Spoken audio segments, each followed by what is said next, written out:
ओम शांति।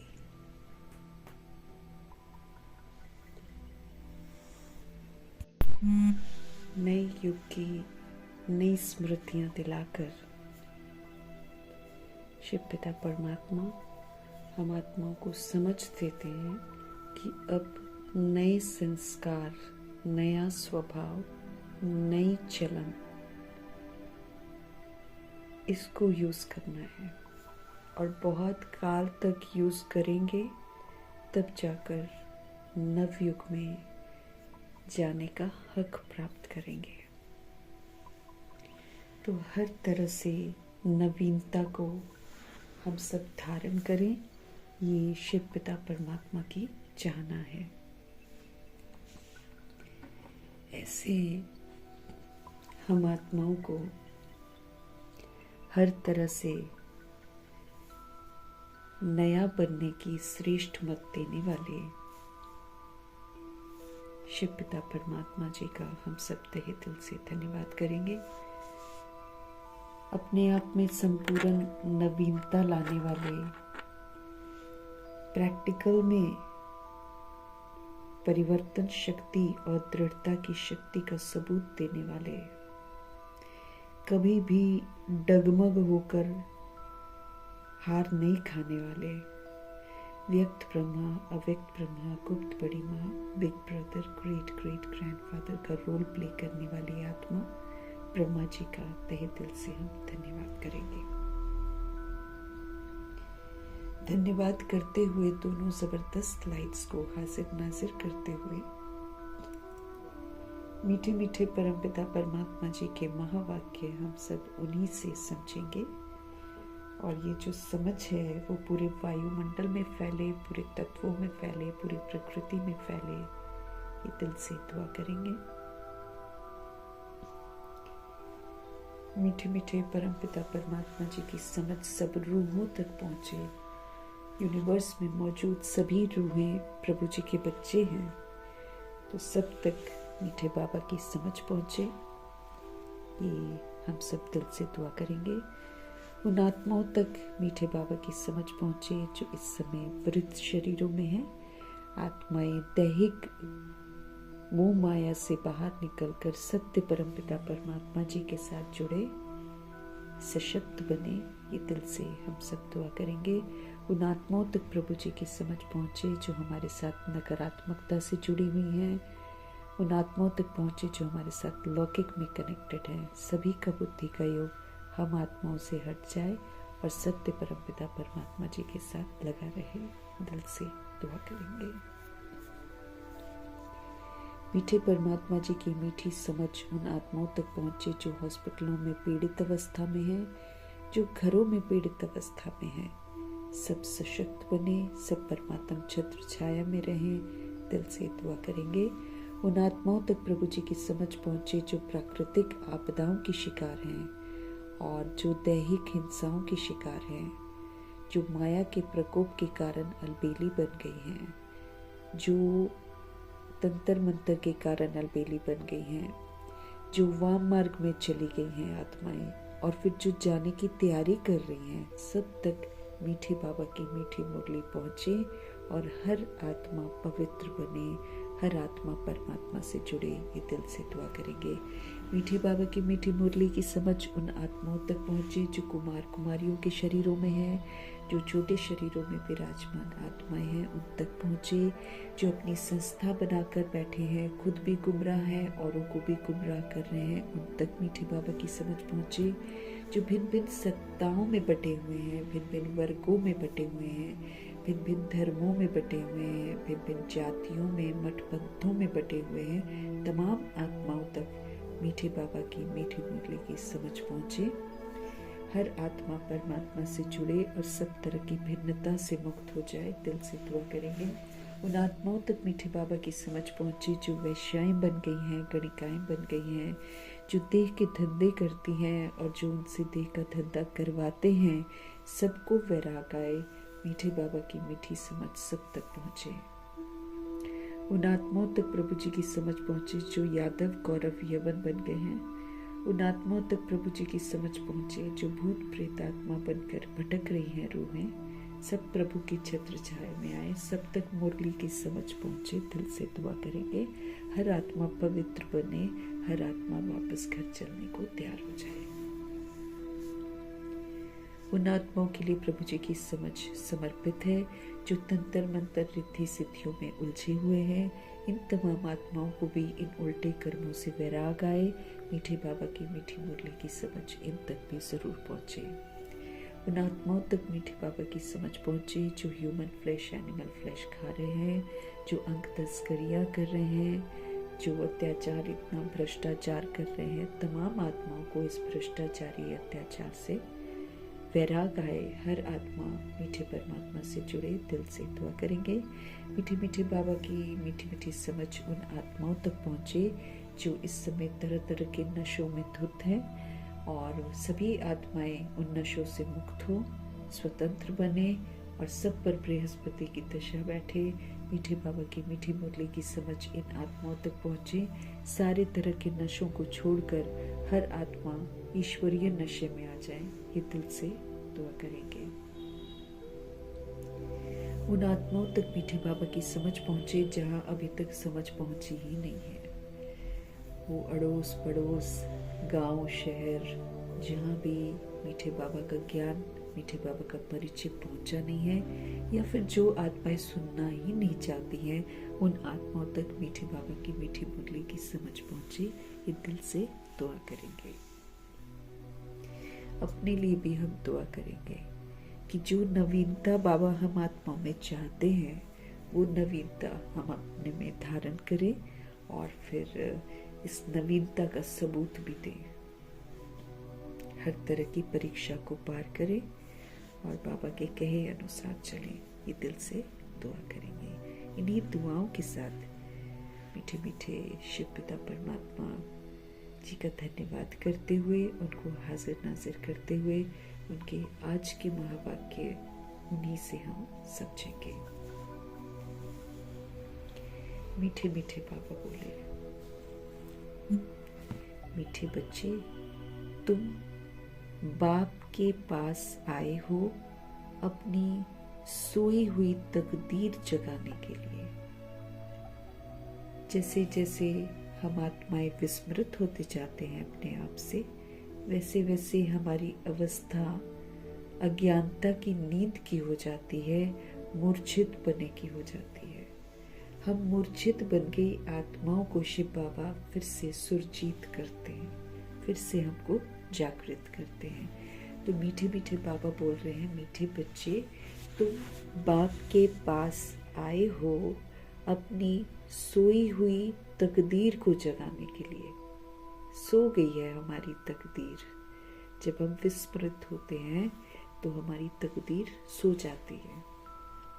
तो वो सोई हुई तकदीर को फिर से हम सब जगा रहे हैं और इसलिए हम बाबा के पास आए हैं। तकदीर जगाने का मतलब है तकदीर जगना, मना विश्व का मालिक बनना।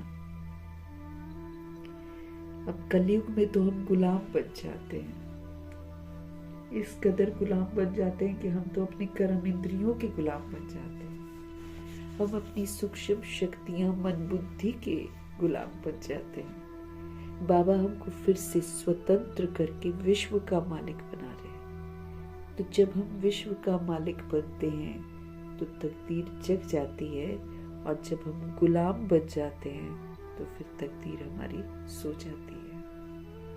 तो हम सभी आत्माएं मीठे मीठे बाबा के पास अपनी सोई हुई तकदीर को जगाने के लिए आए हैं। फिर हमें बाबा क्वालिफाई कराते हैं।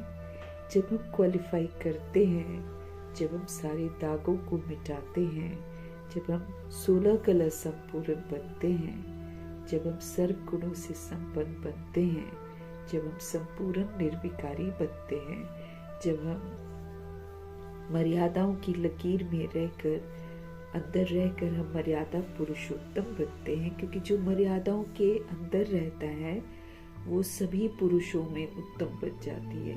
आत्मा पुरुष कहलाती है। तो सब आत्माओं में, सब पुरुषों में उत्तम बन जाती है, अगर वो ईश्वरीय मर्यादाओं की लकीर के अंदर रहती है तो।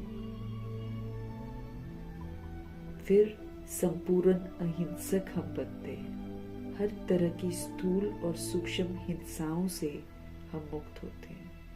तो फिर हमारी तकदीर जग जाती है और फिर हम विश्व का मालिक बन जाते हैं। तो स्मृति दिला रहे हैं कि हम सब भगवान के पास क्यों आए हैं। तो स्मृति दिलाकर फिर हमारा जो कर्तव्य है उसकी तरफ ध्यान खिंचवाते हैं और फिर हमारे ऑक्यूपेशन की तरफ भी ध्यान खिंचवाते हैं कि कैसे हमें स्व परिवर्तक बनना है, कैसे हमें प्रकृति को परिवर्तन करना है और कैसे हमें पूरे विश्व को परिवर्तन करना है।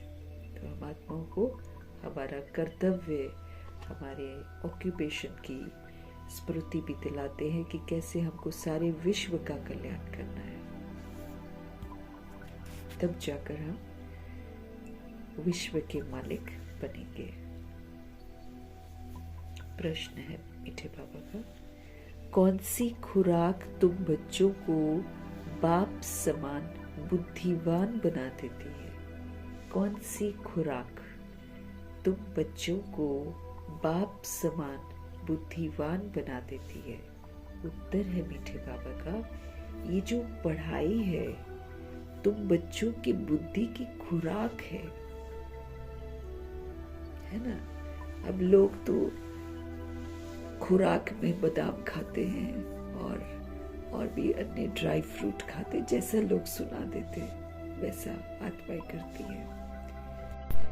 वैसे लोग खुराक खाते रहते हैं, ये खा लिया वो खा लिया, लेकिन हम तो सोल से, हम जितने मर्जी बादाम खा लें, जितने मर्जी और ड्राई फ्रूट खा लें, हमारी बुद्धि तेज नहीं होती है।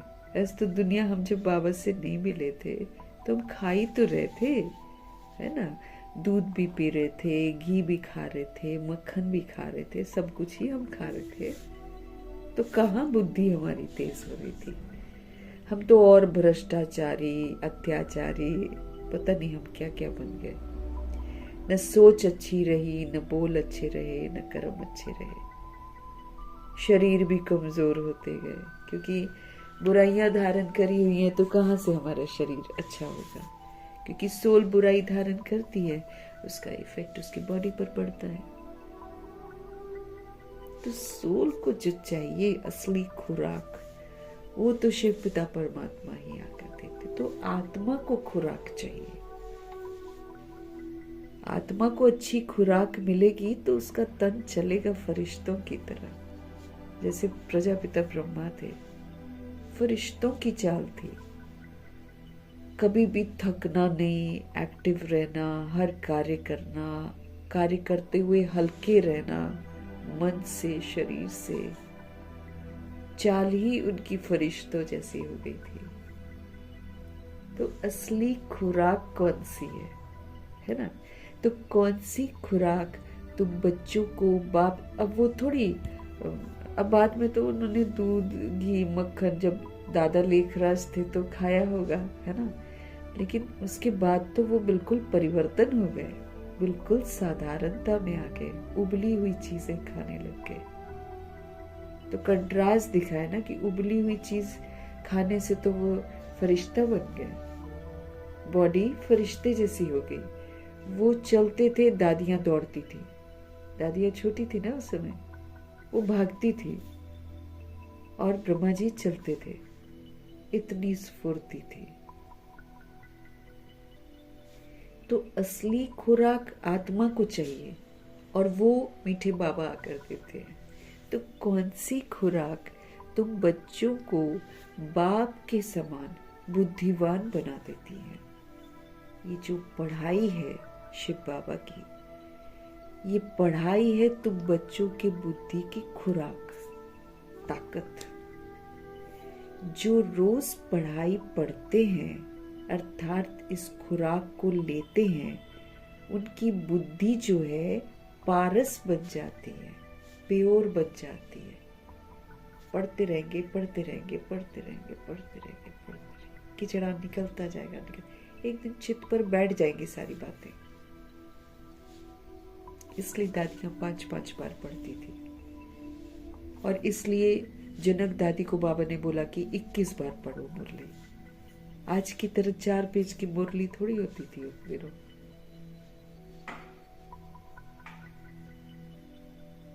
इक्कीस पेज की हुआ करती थी, और पेज भी बड़े बड़े रजिस्टर वाले हुआ करते थे। यहाँ तो 4 पेज की मुरली पढ़े हुए लोग 1 घंटे के अंदर चाहते हैं कि खत्म हो जाए। 1 घंटे से ज्यादा बैठ नहीं पाते हैं। इसीलिए दादी रतन मोहिनी जब पढ़ते थे ना, तो बार बार वो 1-1, 2-2 पॉइंट्स को रिपीट करना उनको अच्छा लगता था। जो हाईलाइट करने वाले शब्द थे ना, उनको हाईलाइट करते थे। लेकिन तो वो घंटे से ऊपर हो जाता था, तो लोगों को पसंद नहीं आता था। वो तो आदि रतन है ना, वो लोग तो मुरली के दीवाने थे, इसलिए उनको आनंद आता था। पर आज की सोल्स पे उतनी ताकत नहीं है ज्यादा देर बैठने की, जैसे दादियां बैठ जाती थी रात रात भर। तो देखो, पढ़ पढ़ के दादी जनक ने अगर 21 बार पढ़ी है मुरली, है ना, 21 पेज की 21 बार मुरली पढ़ी, देखो कैसे घोट ली थी सारी मुरली, स्वरूप बन गई ना फिर उनका। ऐसे दादियां अंत तक भी 5-5 बार मुरली पढ़ रहे थे। वो लोग मिस नहीं करते थे, हालांकि और भी रिस्पॉन्सिबिलिटीज होती थी, लेकिन मुरली मिस नहीं करते थे। बीमार हो जाओ, हॉस्पिटल में एडमिट हो जाओ, मुरली मिस नहीं होती थी। तो ये जो पढ़ाई है, ये हम आत्माओं के अंदर जो बुद्धि है ना, आत्मा के अंदर जो बुद्धि है, शरीर वाली बुद्धि नहीं, उस बुद्धि की खुराक है ये पढ़ाई। ये पढ़ाई बादाम है, काजू है, किशमिश है, इससे ताकत मिलती है आत्मा को। जो रोज पढ़ाई पढ़ते हैं, अर्थात इस खुराक को लेते हैं, उनकी बुद्धि प्योर बन जाती है। उनकी बुद्धि एकदम पारस बन जाती है। पारस नाथ शिव पिता परमात्मा, हम आत्माओं के पिता, जो बुद्धिवानों की बुद्धि है, वो तुम्हें आप समान पारस बुद्धि बनाते हैं। पारसनाथ हमारे शिव बाबा का नाम है। तो पारसनाथ बाप जो सभी बुद्धिवानों की बुद्धि है, उनसे ज्यादा बुद्धिवान कोई नहीं है, इसीलिए वो बुद्धिवानों की बुद्धि है। वो पारसनाथ हम आत्माओं को आप समान पारस बुद्धि बनाते हैं। जैसे वो पारस बुद्धि है ना, वैसे हम आत्माओं को भी बनाते हैं। तो हमें कौन सी खुराक खानी है? बाकी तो हम दाल रोटी खा ले, हम सूखी रोटी भी खा ले, लेकिन ये जो खुराक है, ये जब हम आत्मा को देते हैं, तो शरीर भी स्वस्थ, मन भी स्वस्थ और बुद्धि भी स्वस्थ। इसकी बड़ी जरूरत है। तो बाबा कह रहे हैं, कौन सी खुराक तुम बच्चों को बाप समान बुद्धिवान बना देती। ऑलमाइटी अथॉरिटी शिव बाबा उनकी तरह बुद्धिवान बना सकती है। कौन सी खुराक? ये जो ईश्वरीय पढ़ाई है, ये हम बच्चों के बुद्धि की खुराक है। बाबा कहते हैं, जो रोज पढ़ाई पढ़ते हैं, अर्थात ये वाली खुराक लेते हैं, उनकी जो बुद्धि है वो पारस बन जाती है। पारसनाथ बाप जो बुद्धिवानों की बुद्धि है, वो तुम्हें आप समान पारस बुद्धि बनाते हैं। अब ये खुराक लेनी है और साथ में फिर इसको वो कहते हैं ना, जैसे गाय है ना जुगाली करती रहती है, ऐसे हम आत्मा को इसका मनन चिंतन करते रहना। फिर जो पढ़ाई में स्मृतियां बाबा दिलाते हैं उसको अमृत वेले रिवाइज करते जाना है, पक्का अपने आप को कराते जाना है।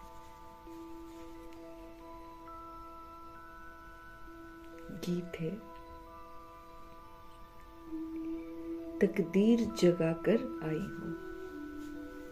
बाबा के पास जो आ जाता है वो तकदीर ही तो जगा कर आता है। ओम शांति।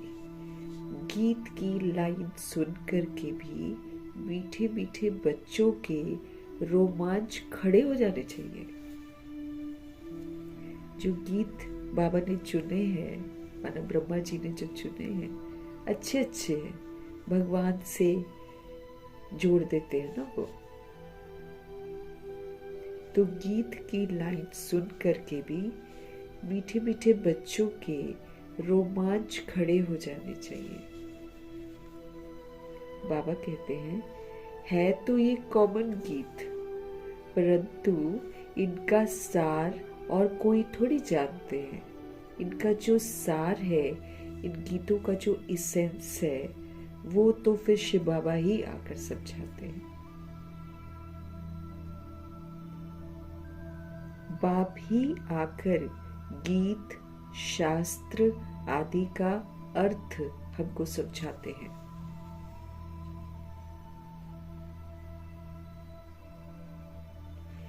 मीठे मीठे बच्चे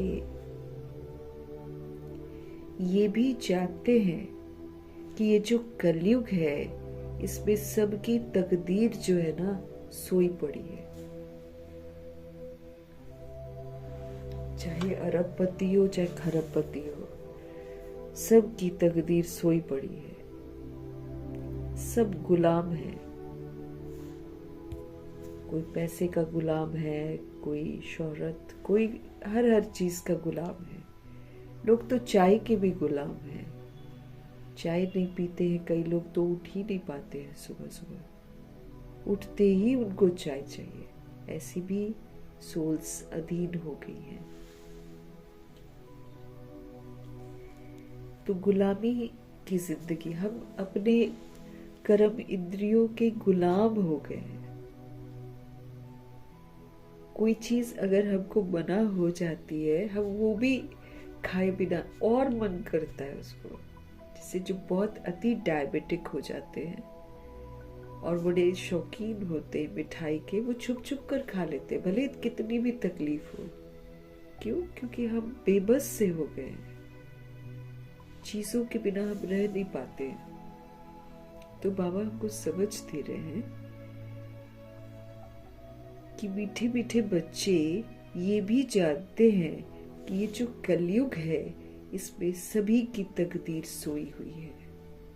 सब गुलाम है, किसी न किसी चीज के गुलाम है। अपना शरीर छोड़ना नहीं चाहते हैं, फिर शरीर के लिए जो करना है वो कर सकते हैं। वो लोग कितना भी गिरना चाहे, इंसान अभी गिर जाता है, क्योंकि सबकी तकदीर जो है बिगड़ी हुई है, सोई हुई है।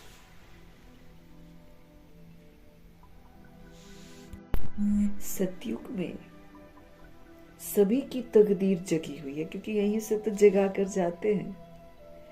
तो सतयुग जो है ना, वहां पर सबकी तकदीर जगी हुई है। सोई हुई तकदीर को जगाने वाला और श्रीमत देने वाला अथवा तदबीर बनाने वाला एक ही शिव बाबा है, और वो हमारे फादर हैं। वो हमारे फादर हैं। हर चीज उनसे पूछ कर करनी है। वो हमारे फादर भी हैं, वो हमारे मदर भी हैं, ब्रदर भी हैं, सिस्टर भी हैं, वो हमारे साजन भी हैं, वो हमारी सजनी भी है। हर संबंध उनको बना लेना है हमें, है ना। तो बाबा क्या बोल रहे हैं कि सोई हुई तकदीर को जगाने वाला और श्रीमत देने वाला अथवा तदबीर हमारी बनाने वाला एक ही बाप है। वही बैठकर बच्चों की तकदीर को जगाते हैं अब रोज हमको सुना सुना के स्मृति दिला दिला कर हमारी तकदीर जगा रहे हैं। कह रहे हैं अब तुम अपनी जिंदगी में नवीनता लाओ, है ना। नवीनता लाने के लिए बोल रहे हैं हम लोग को। हर चीज में नवीनता, सोच में, बोल में, कर्म में, सब में नवीनता चाहिए, है ना। सारा कुछ नया नया बोला है बाबा ने इस वर्ष, है ना। आखिरी वाला जो साल चल रहा है, आगे कितना चलेगा नहीं मालूम है, लेकिन इशारे भगवान जी समाप्ति के ही दे रहे हैं। तो हर दिन बाबा ने बोला है ना, कम होता चला जाएगा, मतलब हमको पुरुषार्थ नहीं कर पाएंगे, क्योंकि परीक्षाएं होंगी, फिर बहुत सारी सोल्स विचलित हो जाएंगी, वायुमंडल में दुख है, अशांति है, ये हमको पुरुषार्थ करने नहीं देगा ना। और बहुत सारे विस्मृत माइंड है, हम बाहर जाते तो वो विस्मृत कर देते हैं हमको। तो इसलिए बाबा हमको समझ देते कि जो करना है ना अभी अभी कर लो, बस जब मैं तुमको बोलता हूँ ना उसी समय तुम कर लो, बाद में टाइम नहीं मिलेगा हमको। तो सोई हुई तकदीर को जगाने वाला शिव बाबा और श्रीमत देने वाला अथवा तदबीर जो हमसे करवाते हैं, पुरुषार्थ जो हमसे करवाते हैं, वो हमारे शिव पिता परमात्मा है, वो हमारे बाप है। वही बैठकर बच्चों की तकदीर जगाते हैं।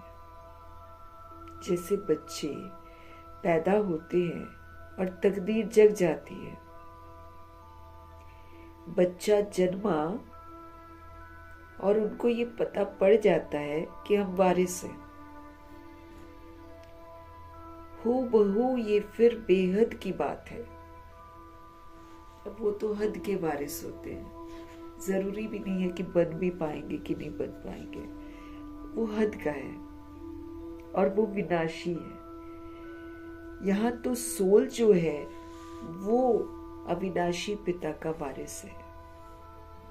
तो यहाँ वर्षा भी जो मिलता है वो फिर अविनाशी मिलता है, लेकिन उसको कमाना पड़ता है। फ्री में नहीं मिलेगा हमें कुछ भी, है ना। फ्री में मिलेगा तो बाबा तो फिर सभी को दे देगा ना, तो वो तो बात नहीं बनती है। इसके लिए क्वालिफाई करना पड़ता है, जो क्वालिफाई करता है उसको मिल जाता है। तो बाबा हमको समझ दे रहे हैं, हूबहू ये फिर बेहद की बात है। बच्चे जानते हैं कल्प कल्प हमारी तकदीर जगती है और फिर सो जाती है ना। बाबा संगम युग में आकर जगाते हैं, फिर हम द्वापर युग में विस्मृत हो जाते हैं, फिर हम अपनी तकदीर को लकीर लगा लेते हैं। बाबा कहते हैं जब हम पावन बनते हैं तो हमारी तकदीर जग जाती है, और जब हम पतित बनते हैं तो फिर हमारी तकदीर सो जाती है। पावन गृहस्थ आश्रम कहा जाता है। जब सतयुग में शुरुआत हुई है सृष्टि की, तो गृहस्थ आश्रम था, मतलब वहां प्योरिटी थी। आश्रम अक्षर पवित्र होता है। अब तो गृहस्थ अपवित्र हो गया है। हालांकि विस्मृत सोल सोचती हैं कि हम शुभ कार्य करते हैं। जब हम शादी करते हैं या करवाते हैं तो विस्मृत है सोल्स, इसलिए उसको शुभ कार्य समझती हैं। लेकिन बाबा कहते हैं कि शुभ और आश्रम तो गृहस्थ सतयुग में था, अभी तो भ्रष्ट गृहस्थ है। असल में ये पतित गृहस्थ है, हमारा इम्प्योरिटी है घर के अंदर। अब इसको प्योर करना है, अब इसको प्योर करना है।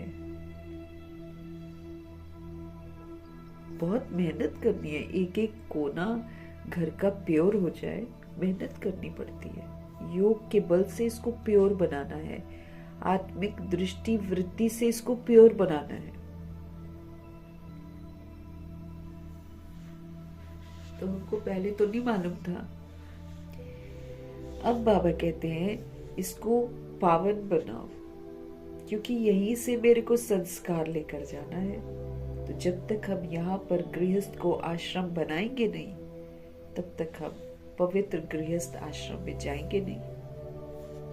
बनाना भी तो है ना यहाँ पर। इसलिए बाबा ने हमको बोला है, अपनी दृष्टि को भी बदलो, अपनी वृत्ति को भी बदलो।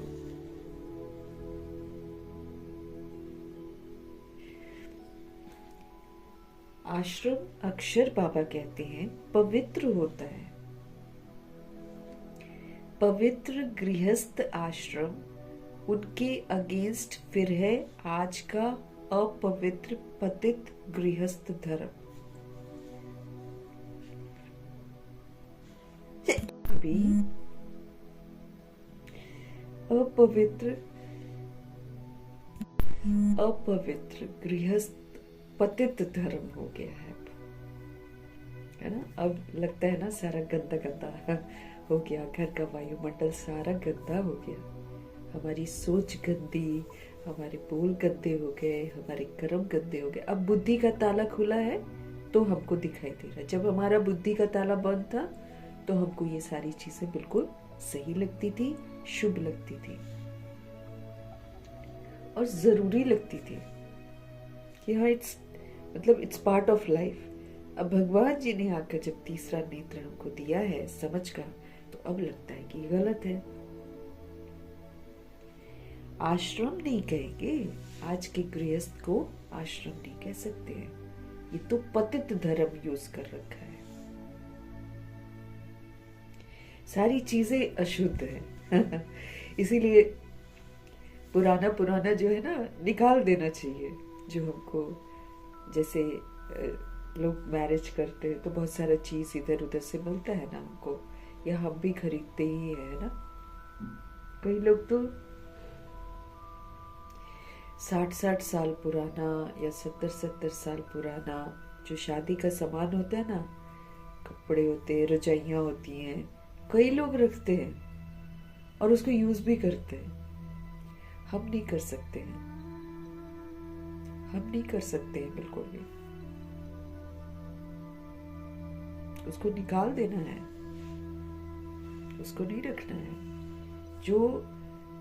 जो भी पतित मैरिज से रिलेटेड कुछ भी चीजें हैं हमको अपने पास रखनी नहीं है। वो तो फिर हम पतित चीजें घर पर रखी हुई हैं।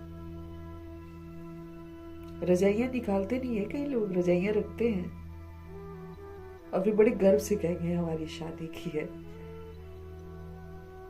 अपनी बाबा का बच्चा बनकर अपनी तो जो भी पतित चीजें हैं वो निकाल देनी है, रखनी नहीं है अपने पास। कोई भी रिमाइंडर, क्योंकि हमको सबसे बड़ी बात है अपनी स्मृतियों से मिटाना है। बाबा क्या बोलते हैं अधर कुमार और अधर कुमारियों को, उल्टी सीढ़ी की सारी नॉलेज खत्म करो अपनी बुद्धि से, याद नहीं रहनी चाहिए। इतना हमको इससे विस्मृत होना है, इतना हमको पारस बुद्धि बनना है कि मुझे उल्टी सीढ़ी की जो नॉलेज है उससे विस्मृत हो जाना है। विस्मृत नहीं होंगे, एंड में वही याद आएगा, फिर फेल हो जाए। भगवान की मौजूदगी में भूलना है। बाबा चले गया फिर नहीं भूल पाएंगे हम। तो चीजें नहीं होनी चाहिए ना फिर हमारे पास, निकाल देनी चाहिए। नहीं मालूम था, बनाई थी, ठीक है, ओके, अब निकाल दो। अगर बाबा के हम बन गए हैं, अगर मेरे को ये फिक्र है कि मुझे सतो प्रधान बनना है, तो हमें चीजों को निकालना जरूरी है। किसी की दी हुई चीज तो बिल्कुल ही नहीं रखनी है मुझे। किसी ने हमें गिफ्ट में दे रखा है ना, कई लोग देते हैं ना शादियों में सामान, एकदम निकाल देना चाहिए एक दग से। कोई भी रिमाइंडर रहना नहीं चाहिए मेरे सामने। वो मुझे उस व्यक्ति की याद दिला देगा, शरीर छोड़ते समय मेरी हो जाएगी दुर्गति।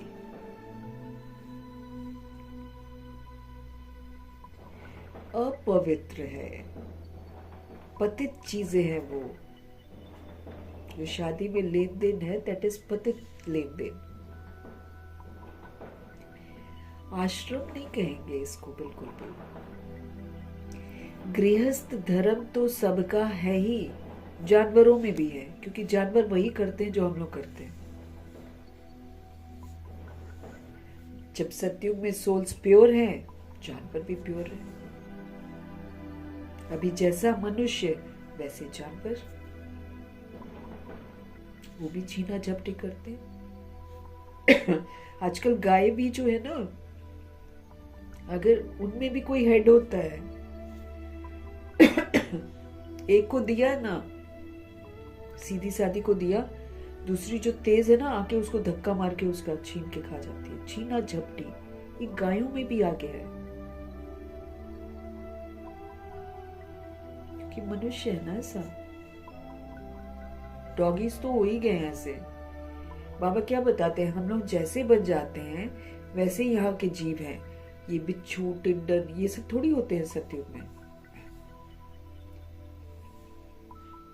हम जैसे होते हैं, प्रकृति वैसे ही जीव उत्पन्न करती है।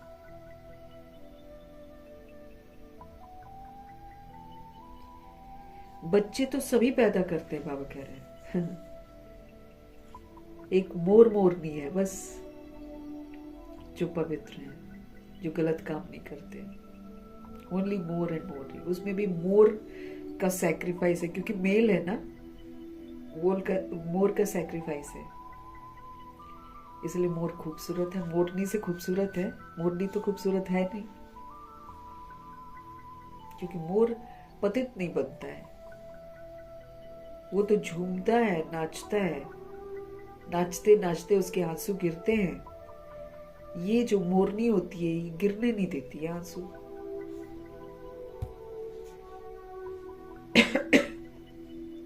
ये उस आंसू को ही धारण करती है, तो उनके बच्चे होते हैं। ये भी देखो, बाबा ने बताया हम लोगों को, कहाँ मालूम था हमें। बाबा ने बताया है मुरली में, ये एक जीव है जो पवित्र रहता है। इसलिए देखो, नेशनल बर्ड उसको बोलते हैं। खूबसूरत भी वही है।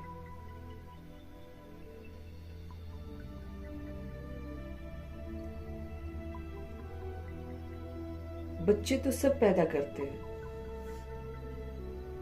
जानवरों को भी कहेंगे गृहस्थ धर्म है। अब बच्चे जानते हैं हम स्वर्ग में पवित्र गृहस्थ आश्रम में थे। अब हमको समझ में आता है बाबा से। तो जब हमको स्मृति आती है कि पवित्र गृहस्थ धर्म में थे, तो फिर लगता है कि हम कहाँ आ गए, हम क्या कर रहे हैं। हम स्वर्ग में पवित्र गृहस्थ आश्रम में थे, हम देवी देवता थे, बाबा कहते हैं। उन्हों की महिमा भी गाते हैं। सर्व गुणों से संपन्न है, 16 कला संपूर्ण है, संपूर्ण निर्विकारी है, मर्यादा पुरुषोत्तम है, संपूर्ण अहिंसक है। वो ऐसे महिमा करते हैं। अब वो ऐसे हैं तभी तो महिमा हो रही है, लेकिन वो वैसे कब बने? अभी संगम युग में बने। तुम खुद भी गाते थे, भगत अगर थे तो हम भी गाते थे। अब समझते हो, हम मनुष्य से देवता फिर से बन रहे हैं। अब हमने की गलतियां बाबा आकर समझाते हैं। अब बाबा फिर से बोलते, चलो वापस अपने अनादि आदि स्वरूप में वापस चलो, क्योंकि वो हमारी ओरिजिनलिटी है। वो हमारी ओरिजिनलिटी है, उसमें फिर से लौटो। तो अब समझते हो कि हम मनुष्य से देवता फिर से बन रहे हैं। गायन भी है, मनुष्य से देवता किए करत न लागी वार। गुरु नानक जी कहते, भगवान को देर नहीं लगती मनुष्य से देवता बनाने में। संगम युग में आकर देखो कैसे बनाते हैं। बनने वाला बनना चाहिए। मम्मा बाबा तुरंत कहना मानकर फटाफट बने ना। भगवान ने जैसे जैसे जल्दी जल्दी बनाया, वैसे वैसे वो जल्दी जल्दी बने। तो मनुष्य से देवता किए करत न लागी वार। बाबा को देर नहीं लगती है। ब्रह्मा, विष्णु, शंकर को भी देवता कहते हैं। एक्चुअली इन्हीं तीनों को देवता बोलते हैं बाबा। बाकी दैवी गुणों वाले मनुष्य हैं, लेकिन चूंकि उनमें दिव्यता है, सत्यता है, इसलिए जो सोल्स हैं वो उनको देवता मानती है। उनको लक्ष्मी नारायण जी को तो गॉड गॉडेस ही बोल देती है। लेकिन असल में जो देवता हैं वो बाबा कहते हैं संपूर्ण ब्रह्मा, सूक्ष्म वतनवासी, फिर विष्णु, फिर शंकर। ये जो सूक्ष्म वतनवासी हैं ये है देवता। देव देव महादेव, महादेव है शंकर जी।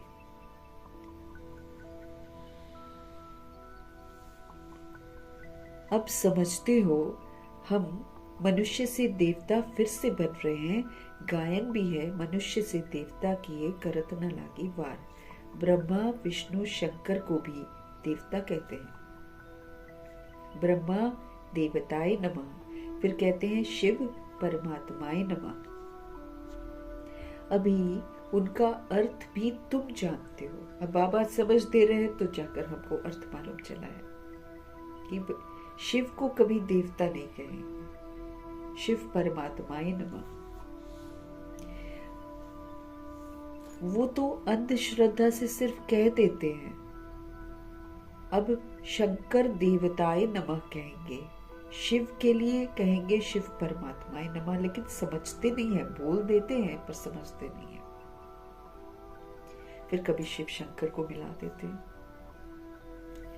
तो फर्क हुआ ना, वो देवता हो गया शंकर और वो शिव बाबा परमात्मा हो गए। शिव और शंकर को एक कह नहीं सकते हैं। तुम जानते हो हम बरोबर पत्थर बुद्धि थे ना, हम भी पत्थर बुद्धि वही करते थे जो दुनिया कर रही है।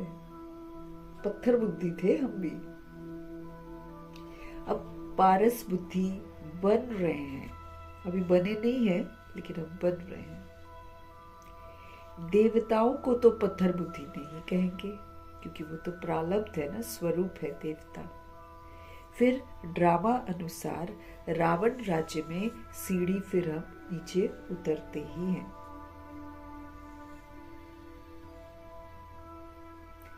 पारस बुद्धि से पत्थर बुद्धि बनना ही है फिर, क्योंकि पुनर्जन्म लेते हैं। अब जितनी बार सोल आधार लेती है उतनी बार उसकी शक्ति घटती है। अभी जो बाबा हमको बोल रहे हैं विस्तार को छोड़कर सूक्ष्म की तरफ चलो, तो सूक्ष्म में हम एकदम पावरफुल हो जाएंगे ना।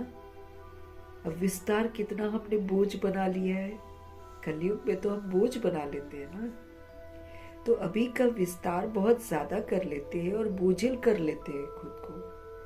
अब समझ से उन बोझों को हल्का करना है, करते करते अशरीरी ज्योति बिंदु बन जाना है। यही है ना हमारा पुरुषार्थ।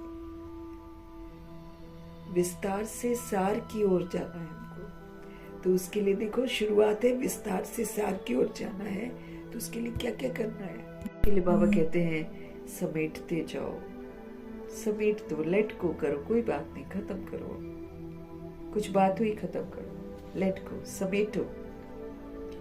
बहुत सारी बातें इधर उधर आएंगी, आत्मा भाई है, संभालो, उसकी चर्चा मत करो, संभालो, सहन कर लो, कोई बात नहीं, थोड़ा सा सहन करना पड़ेगा क्योंकि हमने ही बैड बनाया है ना। तो अब बैड जब करेगा बैड तो हमको सहन तो करना ही पड़ेगा। कमी कमजोरियां सामने आएंगी, यूज नहीं करना, सामना कर लो, परख लो हर बात को अच्छे तरीके से कि क्यों हो रहा है ऐसे, क्या राइट है क्या रॉन्ग है, फिर राइट करो। सारी दुनिया को सुख शांति प्रेम आनंद समझ का सहयोग चाहिए, सबको देते चलो। ये है 8 शक्तियां। और कहते विस्तार को सार कर दो, अपने को आत्मा समझो। आत्मा समझकर ये सारे विस्तार को समेटो, संभालो, सहन कर लो, सामना कर लो, सहयोग देकर चलो, आगे बढ़ते चलो, फिर से सूक्ष्म की तरफ लौटो।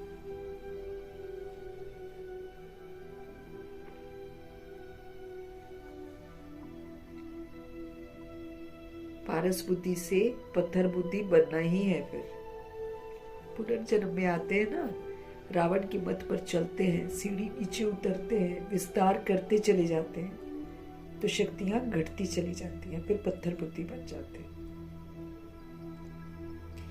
अब एक बार शादी करी, थोड़ी शक्ति घटी, फिर दूसरे, तब तो मुद्रा सिस्टम था चलो। लेकिन कलयुग के जो 42 जन्म हम उतरे हैं नीचे, इससे हम पत्थर बुद्धि बन गए। सबसे बुद्धिमान तो एक ही शिव बाबा है। अभी तुम्हारी बुद्धि में दम नहीं रहा।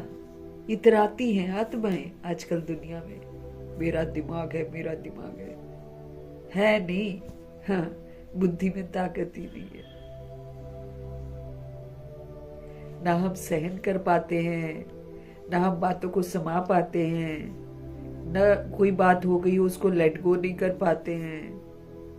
कभी कमजोरियों के वशीभूत हो जाते हैं।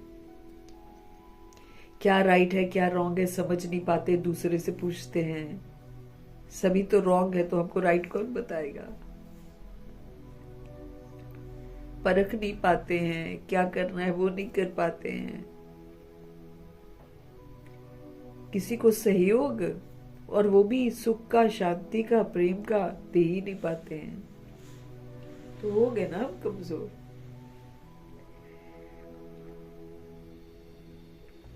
बाबा कहते अभी तुम्हारी बुद्धि में दम नहीं रहा। कागजी नॉलेज को लेकर बोलते हम पढ़े लिखे हैं। रटी रटाई चीजों को पढ़कर इंसान बोलता है कि हम पढ़े लिखे हैं।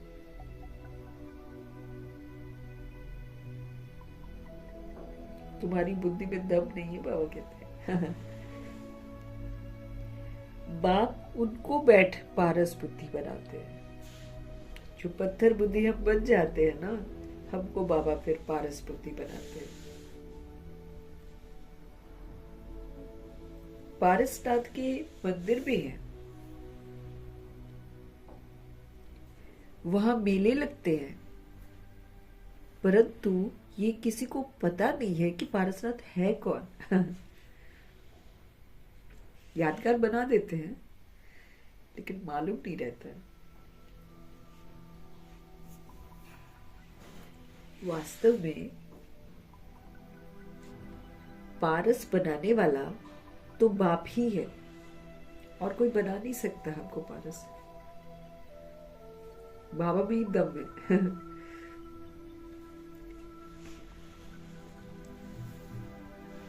वो है बुद्धिमानों की बुद्धि, वो कोई उनसे बुद्धिमान नहीं है। जो बुद्धिमान अपने समझते हैं ना, उसकी भी बुद्धि वही है। बाबा टॉप मोस्ट है। ये ज्ञान है तुम बच्चों की बुद्धि के लिए खुराक, इससे हमारी बुद्धि को ताकत मिलती है।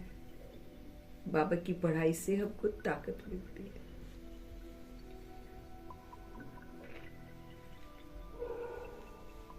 इससे बुद्धि कितना पलटती है।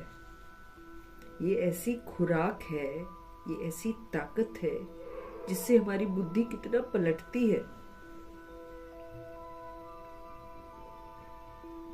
ये जो दुनिया है कलयुग की, ये तो कांटों का जंगल है। विकार विकार विकार विकार,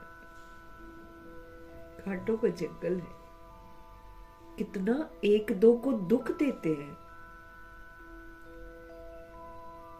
ना दुख।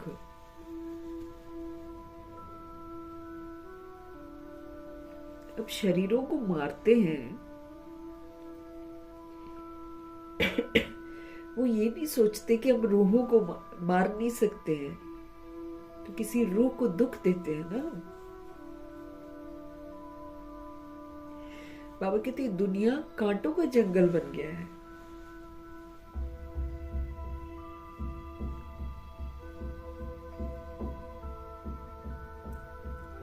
एक दो को दुख देते हैं।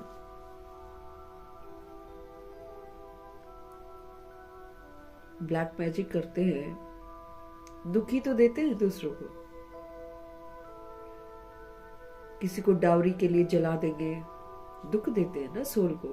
अब ये तो सोचते हैं अपने बॉडी को जला दिया, रूह थोड़ी जली है, रूह को तो दुख दिया ना।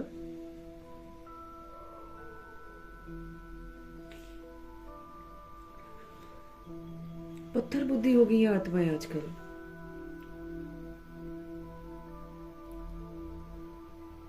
अच्छे खासे पोस्ट वाला ओल्ड मैन, ओल्ड बॉडी हो गई, वाइट वाइट बाल। वाइफ थोड़ी उतनी ओल्ड नहीं लग रही थी।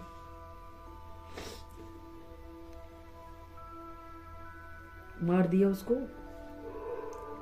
पूछा गया क्यों मारा? क्योंकि कहता मैं तो ओल्ड हो रहा हूं, मैं मर गया तो उसके बाद इसको कौन देखेगा, इसलिए मैंने इसको मार दिया। अब भले उसने उसको मार दिया, अब भले वो बॉडी से निकले ना, न जाने कितने वर्ष जिए, और पाप किया ना। मंद बुद्धि देखो, और हाई पोस्ट का बंदा, उसको देखेगा कौन कहता है। उसका गला दबा दिया। मतलब you are not safe with your partner. जैसे लोग पार्टनर बनाते हैं आजकल, दोस्तियां जो करते हैं, वो तो सेफ्टी ही नहीं है। ब्लैक मैजिक भी इतना हावी हो गया है कि अच्छे अच्छे स्टूडेंट्स लोग दोस्तियां करते हैं, फिर उसको मार के जादू टोना करते हैं। तो सब क्या कर रहे हैं? एक दूसरे को दुख दे रहे हैं।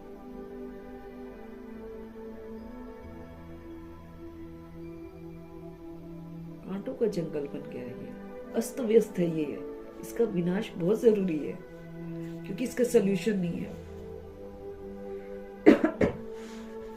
इसका सल्यूशन विनाशी है। बाबा जो कहते थे, जो सुना नहीं, जो सोचा नहीं, वो होगा। यकीनन वो हो रहा है। अजीब लगता है सुनने में सब कुछ, जिस तरह के हादसे आजकल होते हैं।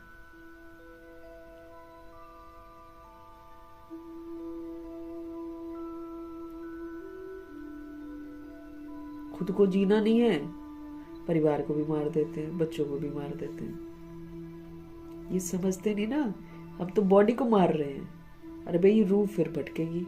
अब यही भूत प्रेत बनकर भटकेंगे। वायुमंडल असुरक्षित होता जा रहा है।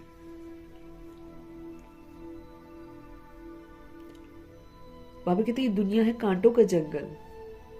कितना एक दो को दुख देते हैं, मजे लेते हैं। दुख देने में कईयों को मजा आता है। अभी जो लड़के ने अपनी गर्लफ्रेंड को मारा है, उसके साथ गलत काम किया, उसको मारा है, वो कह रहा है छोड़ो ना, जो कर दिया कर दिया, ऐसे बोल रहे हैं। कोई अफसोस नहीं है। इविल स्पिरिट है उसके दिमाग में,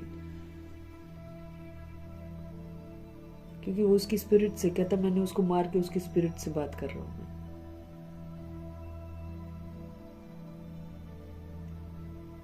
तो एक दो को दुख देकर खुश हो रहे हैं, अफसोस नहीं हो रहा है किसी को भी। कलयुग का अंत है ना, आप किसी पर यकीन नहीं कर सकते। अब ऐसा दौर आ गया है।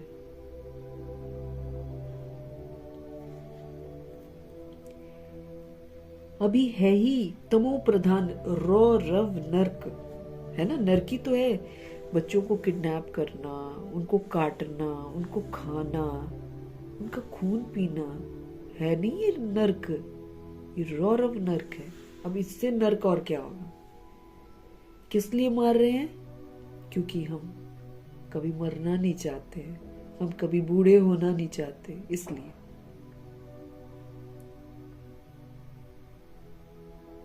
तमो प्रधान है ये, रौरव नर्क है ये।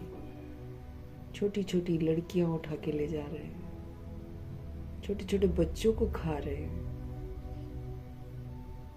ये तो नर्क हो गया ना, एक्सट्रीम हो गया ये तो। गरुड़ पुराण में तो बहुत रोचक बातें लिख दी हैं। बस पुराण की बातें समझते हैं, सुनते हैं, ऐसा होगा, उसको तेल में उबाला जाएगा, उसको गरम गरम उसमें पानी में डाला जाएगा, इस तरीके की रोचक बातें लिखी।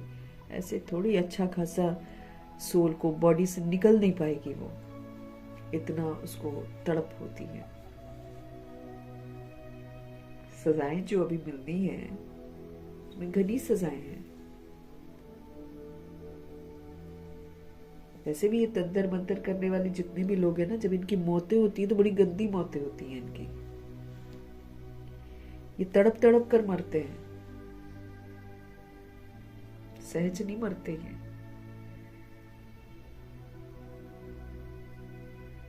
सूरज भाई ने बताया था ना शायद, तड़प तड़प कर वो लेडी मरी, कोई नहीं पूछता उसको, जिसने किसी को करवाया होगा ना बहुत गंदा। वो कह रहे उसको कोई नहीं पूछता, पूरा पैरालाइज्ड हो गई है।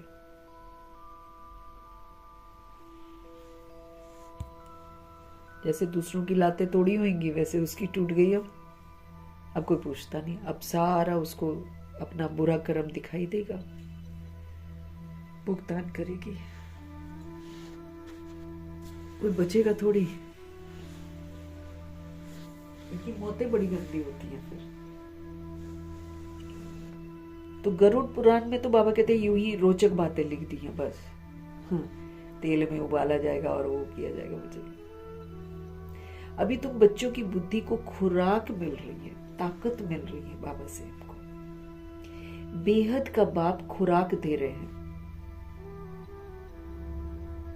ये है पढ़ाई, समझ देते हैं। हम लोग बेसमझ हो जाते हैं ना, तो बाबा हमको समझ देते हैं। समझ से मेरी बुद्धि शक्तिशाली हो जाएगी, बेसमझ से हम शक्तिहीन हो गए।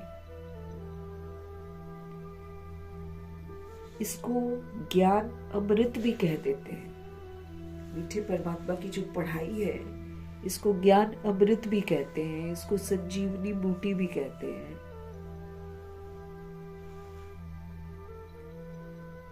गंगा जल को भी लोग अमृत कहते हैं। देवताओं के पैर धोकर पानी रखते हैं, उसको फिर अमृत कह देते हैं। अब ये भी बुद्धि में समझने की बात है। ये अंजलि अमृत है, वो पतित पावनी गंगा का जल अमृत है। जो बाबा से मिलता है वो अमृत है। बाकी पतित पावनी गंगा थोड़ी बोलते हैं। हाँ, जो बच्चे बाबा के बनते हैं और जो सेवाएं करते हैं, इधर उधर जा चुके, इधर उधर सेवा करते हैं ना, जैसे दादियां वगैरह जाते हैं। नदी बहती है ना, इसलिए नदियों के नाम वैसे बन गए हैं। एक्चुअली बाबा के बच्चे गंगा है, यमुना है, सरस्वती है। सारी नदियां जो है ना, वो यादगार है उन आत्माओं के जो सेवाएं करते हैं। बाबा हमको क्या बोलते हैं? तुम आत्मा रचता हो। बाकी फर्नीचर कैसा हुआ है दुनिया का, पक्षी कैसे हैं, जानवर कैसे, सब तुम्हारी रचना है। क्योंकि तुम जैसे हो वैसे ही वो लोग बनते हैं। तो ऐसे नदियां हैं, ऐसे ही फूल हैं। जितना बाबा के बच्चे फूल बनते हैं उतने ही फूल हैं दुनिया में। तो जैसी सेवाएं करते हैं उतनी नदियां हैं। अब सबसे पॉपुलर और बड़ी नदी ब्रह्मपुत्र है, क्योंकि ब्रह्मा जी सबसे ज्यादा सेवा करते हैं। वो तो व्यक्त में भी सेवा करते हैं, अव्यक्त में भी सेवा करते हैं। शुरू में इधर उधर जाते थे, फिर तो बाबा ने मना कर दिया, लेकिन वो एक ही स्थान पर बैठकर पूरे विश्व की सेवा करते थे। तो इसलिए ब्रह्मपुत्र नदी सबसे टॉप में है। फिर गंगा है, यमुना है, सरस्वती है, ये मुख्य नदियां हैं। तो बाबा कहते हैं ये जो अंजलि बाबा देते हैं ये अमृत है, ये पतित पावनी गंगा अमृत है। उसका जल अमृत है क्या? अंजलि जो देते हैं वो ऐसे नहीं कहते हैं कि ये पतितों को पावन बनाने वाला है। गंगा जल के लिए कहते हैं पतित पावनी। कहते भी हैं मनुष्य मरे तो गंगा जल मुख में हो।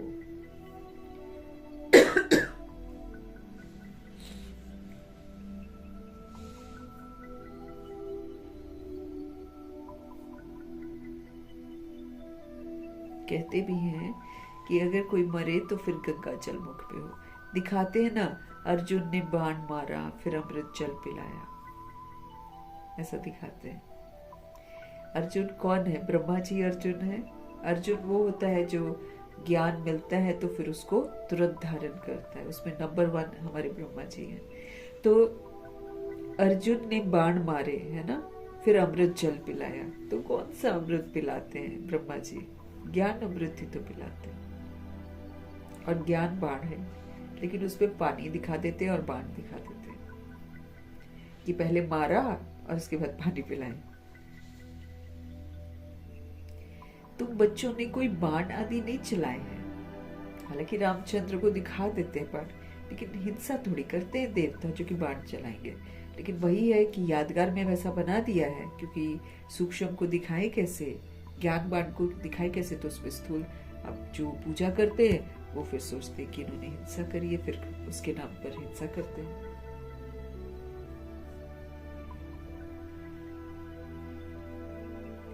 तुम बच्चों ने कोई बाण आदि नहीं चलाए हैं।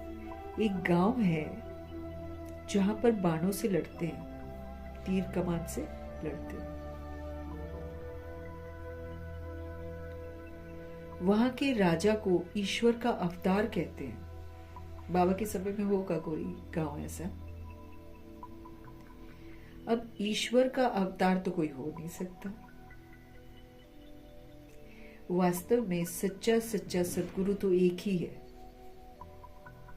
उनके जैसा तो कोई हो नहीं सकता।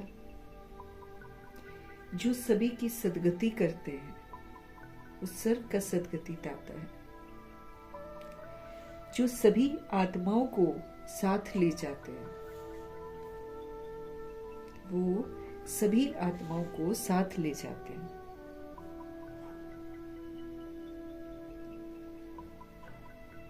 बाप के सिवाय वापस कोई भी ले जा नहीं सकता है। बाप के सिवाय किसी को भी वापस कोई ले जा नहीं सकता है। ब्रह्म में लीन हो जाने की भी बात नहीं है। ब्रह्म में लीन हो जाने की भी बात नहीं है। ये नाटक बना हुआ है, हमने बना रखा है, फिर हम रिपीट करते रहते हैं, लेकिन हमको ये नहीं मालूम है कि हमने किया क्या था। इसलिए बाबा बोलते हैं स्मृतियों को पक्का करके अच्छा पाठ बजाओ। जिसने बजाया उसने समझो कि पिछली बार भी बजाया था, जिसने नहीं बजाया उसने पिछली बार नहीं बजाया होगा वैसा पाठ। बाबा कहते हैं ये बना हुआ है नाटक। सृष्टि का चक्र अनादि फिरता ही रहता है। वर्ल्ड की हिस्ट्री ज्योग्राफी कैसे रिपीट होती है, ये अभी तुम जानते हो और कोई नहीं जानता। मनुष्य अर्थात आत्माएं अपने बाप रचता को भी नहीं जानती हैं। मनुष्य अर्थात आत्माएं अपने बाप रचता को भी नहीं जानती हैं। जिसको याद भी करते हैं वो गॉड फादर, लेकिन जानते नहीं है। हद के बाप को कभी गॉड फादर नहीं कहेंगे। जो बॉडी का फादर है उसको गॉड फादर नहीं कहेंगे। गॉड फादर अक्षर बहुत रिस्पेक्ट से कहते हैं, आदर से कहते हैं। उनके लिए ही गाते हैं कि वो पतित पावन है, वो दुख हरता सुख करता है। एक तरफ कहते हैं वो दुख हरता सुख करता है, और फिर जब कोई दुख होता है, कोई बच्चा आदि मर जाता है, तो कह देते हैं ईश्वर ही दुख सुख देता है। ऐसे बोल देते हैं। ईश्वर ने हमारा बच्चा ले लिया, ये क्या किया? अब महिमा एक गाते हैं और फिर कुछ होता है तो ईश्वर को गालियां भी दे देते हैं। है ना? भगवान ने मेरी किस्मत में ये लिखा है। क्यों लिखेंगे भाई भगवान आपकी किस्मत में? कोई दुश्मनी थोड़ी है आपसे। बाप है वो हमारा, दुख थोड़ी देंगे। अभी शरीर का बाप फिर दे देगा दुख। शरीर का बाप आजकल दे देता है ना। अगर कोई लड़की अगर अपनी पसंद से कर लेती है शादी, गोली मार देता है।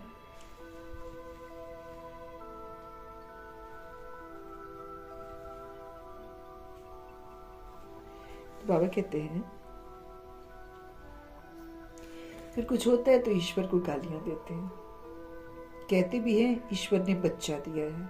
फिर अगर उसने वापस ले ही लिया तो फिर तुम रोते क्यों हो? चलो इल्जाम लगाते हो तुम, सपोज करो, चलो ईश्वर ने सपोज करो बच्चा दिया है और अगर चलो वापस ले ही लिया तो फिर तुम रो क्यों रहे हो? उन्होंने दिया, उन्होंने ले लिया। ईश्वर के पास गया ना तो अच्छी जगह चला गया। तो फिर बाबा कहते हैं सतयुग में कभी कोई रोते नहीं है, बाप समझाते हैं, रोने की तो कोई दरकार ही नहीं है। आजकल कितना रो रही है एक आत्मा ना, जिनका बच्चा एक्सीडेंट में मरा या किसी ने मार दिया उसको, कैसे रोती है आत्मा, है ना, क्योंकि समझ नहीं है ना। देखो कोई भी चीज, कोई भी सोल हमारी है नहीं, ये बात नहीं मालूम है ना लोगों को, इसलिए जो बच्चा होता है वो उसको वो अपना ही समझती है, तो फिर जब उससे छीनता है तो फिर रोती है।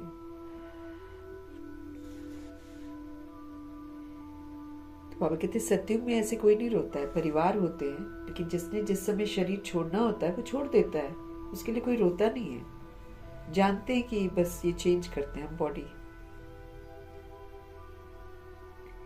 इधर नहीं मालूम है इसलिए रोती हैं आत्माएं। बाप समझाते हैं रोने की तो कोई दरकार नहीं है, आत्मा को अपने हिसाब किताब अनुसार जाकर दूसरा पार्ट बजाना है, इसलिए वो बॉडी छोड़ देते हैं। चाहे कोई, जैसे बाबा ने उस दिन बताया नहीं कि जब दादियों ने बोला कि बहुत अच्छा भाई जो है एक्सीडेंट होकर मर गया, तो बाबा को बोल रहे थे कि बाबा आपने फिर बचाया क्यों नहीं, ऐसा बोला ना। तो बाबा ने क्या बोला कि उसका हिसाब किताब उसी ड्राइवर के साथ था, उसका वहां पर एक्सीडेंट होना ही था। अब पिछले जन्म में उससे हुआ होगा उसका एक्सीडेंट, इसलिए इस बार उसने उसका एक्सीडेंट कर दिया। तो बाबा कहते भाभी को कोई टाल नहीं सकता, इसमें मैं कुछ नहीं कर सकता, बाकी बच्चा तो अच्छा था, वो तो बाबा ने भी बोला। बाबा हमारे कर्मा में हस्तक्षेप करते ही नहीं है, लेकिन बस वही बात है ना, हमको पिछला याद नहीं रहता, इसलिए हम दुखी परेशान होते हैं। पिछला याद नहीं कि उसने भी उसको ऐसा मारा होगा, इसलिए इस बार उसका ऐसे हुआ है। हम क्या करते हैं, हम किसी भी चीज पर अधिकार रख लेते हैं ना कि ये चीज मेरी है, लेकिन एक्चुअली चीज तो किसी की भी नहीं है। ये तो कर्मा के बंधन से हम बंधते हैं, कर्म का बंधन खत्म, सोल का कहीं और पार्ट होगा तो वो आपके पास रहेगी ही नहीं। अगर उसका पार्ट कहीं और है, आप लाख चाहेंगे वो आपके पास नहीं रहेगी। फिर चाहे वो छोटे में शरीर छोड़ दे, चाहे, क्योंकि आजकल तो ऐसा ही हो रहा है ना, जल्दी जल्दी गर्भ जेल में जाकर सजा खा रहे हैं, इसलिए जल्दी शरीर छोड़ते हैं। अकाली मृत्यु की दुनिया है ना ये, तो काल समय से पहले मृत्यु होती है यहाँ पर।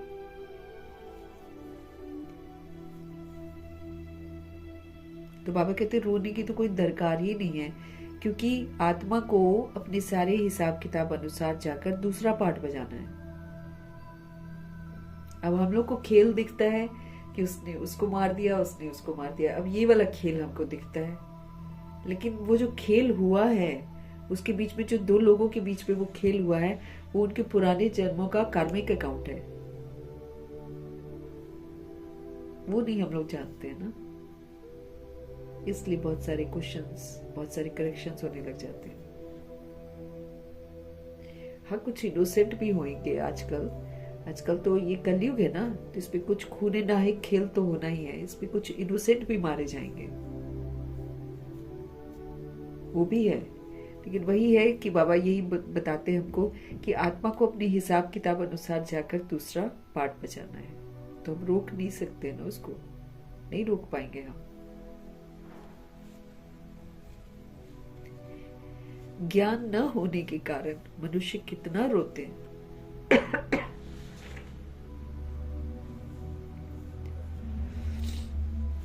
वो जब रोती है तो कितने सारे लोग रोते हैं उसके साथ, जिनका बेटा भी एक्सीडेंट में, वही किसी यंग बॉय ने मार दिया, है ना, अंडर एज कोई लड़का है, पहले भी बहुतों को मारा है, तो लेकिन वो रोती है, फिर कितने रोते हैं उसके साथ खड़े होकर। लेकिन बाबा कहते हैं कोई रोने की बात नहीं है। ज्ञान न होने के कारण मनुष्य रोते हैं, जैसे पागल हो जाते हैं। मेरा था, मेरा था, मेरा था, ये मेरा हमने समझ लिया ना, हर चीज पर हम अधिकार जमा देते हैं, जबकि यहाँ का कुछ भी मेरा नहीं है। मेरी अपनी बॉडी मेरी नहीं है, तो मेरी तो कोई भी चीज मेरी नहीं है जिसको मैं मेरा बोलती हूँ।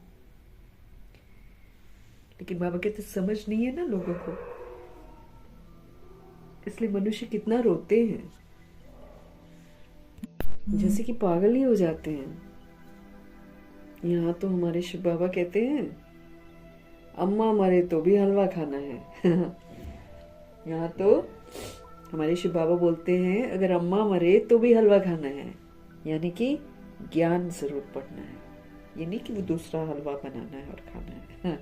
लेकिन बाबा का कहने का मतलब है कि रोना नहीं है, आप ज्ञान पढ़ो और वो ज्ञान उस आत्मा के लिए भी समर्पित करो, क्योंकि वो अब सुन सकती है। अगर उसने शरीर छोड़ा है 13 दिन तक वो सुन सकती है, गर्भ में भी सुन सकती है, जब वो गर्भ में चली जाएगी तब भी सुन सकती है। ये करो। रोने से क्या होता है? रोने से मैं तो उसको कुछ नहीं दे पाऊंगी ना, लेकिन ज्ञान रूपी हलवा ये हमको जरूर खाना, ये मिस नहीं होना चाहिए, चाहे कोई कुछ भी हो जाए।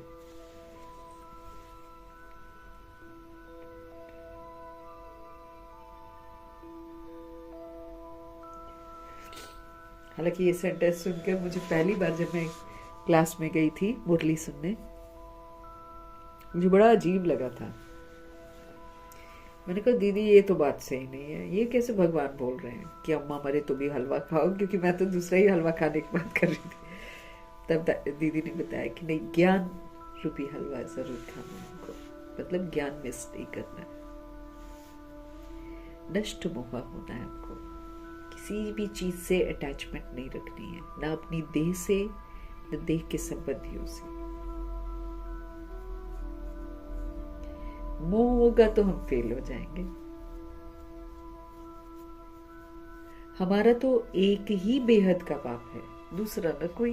कितनी सच्चाई है इस बात में, कितनी सच्चाई है अगर हम गंभीरता से देखें तो। हमारा मीन्स हम आत्माओं का एक ही बेहद का बाप है, दूसरा न कोई है, कोई दूसरा हमारा। हम सोल्स है ना, तो हम सोल्स का एक शिव पिता परमात्मा के सिवाय कोई और है? कोई भी नहीं है हमारा। रोल मेरे साथ जाता है क्या किसी का? जब शरीर छोड़ देते हैं उस रूह के साथ कोई जाता है क्या?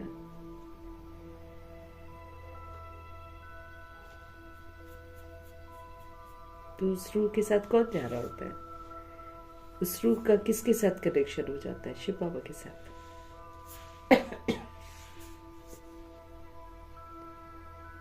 तो बाबा कहते हैं समझ से नष्ट मोहा बनो।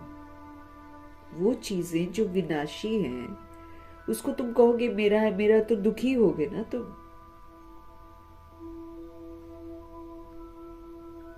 बॉडी को देखकर हम कहेंगे मेरा मेरा है, तो वो तो बॉडी तो विनाशी है। बाबा कहते हैं रूह को तुम पकड़ नहीं सकते हो, रूह को तुम अपना बच्चा नहीं बना सकते हो, रूह को तुम अपना युगल नहीं बना सकते हो। वो तो बॉडी को देखकर हम बनाते हैं, हम रूह को थोड़ी देख पाते हैं। बस वो जो दिख रहा है उसको हम समझ लेते हैं, और जो दिख रहा है उसको चलाने वाली जो सोल है उसको हम देख ही नहीं पाते। अब वो जो सोल चला रही है बॉडी को वो मेरी नहीं है, वो तो मेरा आत्मा भाई है, वो मेरा और कोई रिश्तेदार नहीं है। तो कर्मा किया है हमने तो कर्मा का हमारा हिसाब किताब बन गया है, इसलिए हम खेल खेल रहे हैं बस।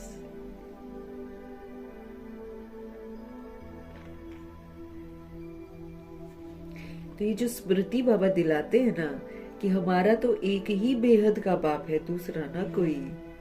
बस इस समझ को बुद्धि में फिक्स करके हमको एक बाबा के साथ सर्व रिश्ते रखने हैं। मर कर रियलाइज जो करते हैं हम लोग, उसको जीते जी रियलाइज करना है। बॉडी छोड़ने के बाद भी तो रूह यही बातें रियलाइज करती है। तो अभी तो अंतिम जर्नी है, वापस घर जाना है और एक बाप ही याद रहना चाहिए, इसलिए बाबा पाठ पक्का करा रहे हैं। याद करेंगे तो सदगति हो जाएगी, नहीं याद करेंगे तो दुर्गति हो जाएगी।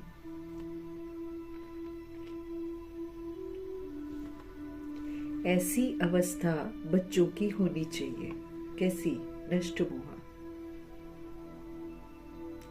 एक बाप दूसरा न कोई की स्मृति रहनी चाहिए। मोहजीत राजा की कथा भी सुनी है ना? यह सब दंत कथाएं, कथाएं तो दंत है, लेकिन एक राजा है जो मोहजीत राजा कहलाता था।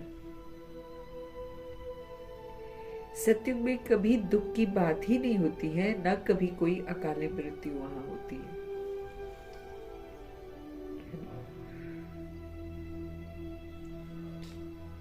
अब रोल खत्म हो जाता है, सोल बाहर निकलती है, वापस ही नहीं आती है ना?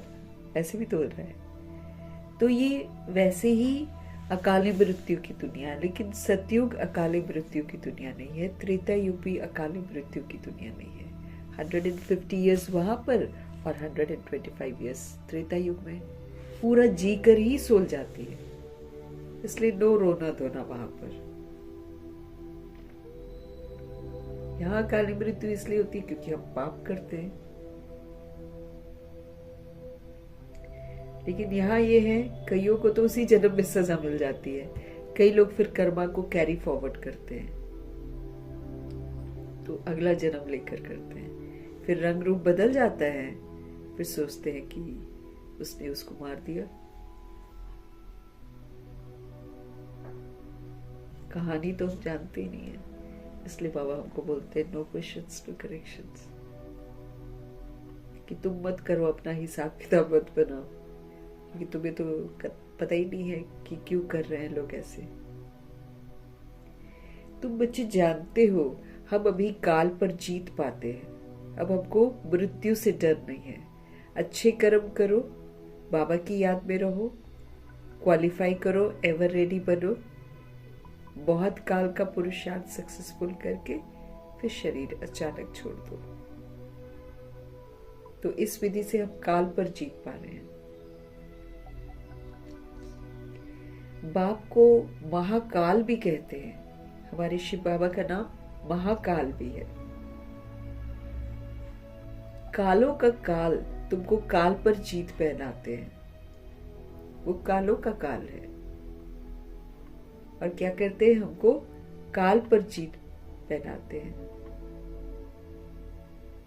अर्थात काल कभी खाता नहीं है, अपनी इच्छा से 150 इयर्स के बाद बॉडी छोड़ते हैं। और अभी भी अगर हम पूरा होमवर्क कर लेते हैं तो स्व इच्छा से अपना शरीर छोड़ेंगे।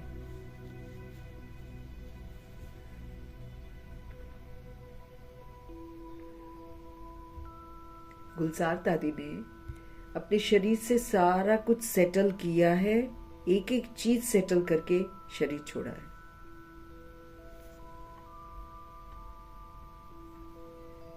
देवी है ना? हाँ, देवी पूरा क्लीन होकर फिर गई है आत्मा।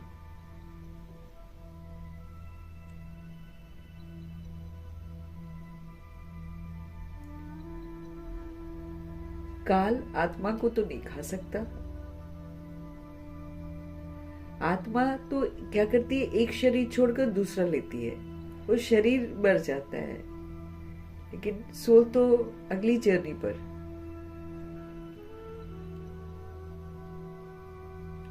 उसको कहते काल खा गया। बाकी काल कोई चीज नहीं है। मनुष्य महिमा गाते रहते हैं, समझते कुछ भी नहीं है। मनुष्य महिमा गाते रहते हैं, समझते कुछ भी नहीं है। गाते हैं अच्युतम केशवम नारायणम, कुछ ऐसे करके हैं, मुझे अच्छे से याद नहीं, अर्थ नहीं समझते हैं। बिल्कुल ही मनुष्य समझ से बाहर हो गए हैं। खाली बोलते हैं, क्या क्या बोलते हैं, समझते कुछ नहीं है। बाप समझाते हैं ये 5 विकार जो है ना, ये तुम्हारी बुद्धि को कितना खराब कर देते हैं। ये काम, ये क्रोध, ये लोभ, ये मोह, ये अहंकार जब हमारी बुद्धि में घुस जाते हैं, हमारी बुद्धि को कितना खराब कर देते हैं। कितने मनुष्य बद्रीनाथ आदि पर जाते हैं। आज 2 लाख गए, 4 लाख गए, बड़े बड़े ऑफिसर्स भी जाते हैं तीर्थ करने। तुम तो जाते नहीं, तो वो कहेंगे ये बीके तो नास्तिक है। क्योंकि भक्ति नहीं करते। भक्ति का फल ही तो पा रहे हैं, भक्ति तो कर चुके हैं। ये बात उनको नहीं मालूम चलती, बस ये सोचते ये लोग भक्ति नहीं करते।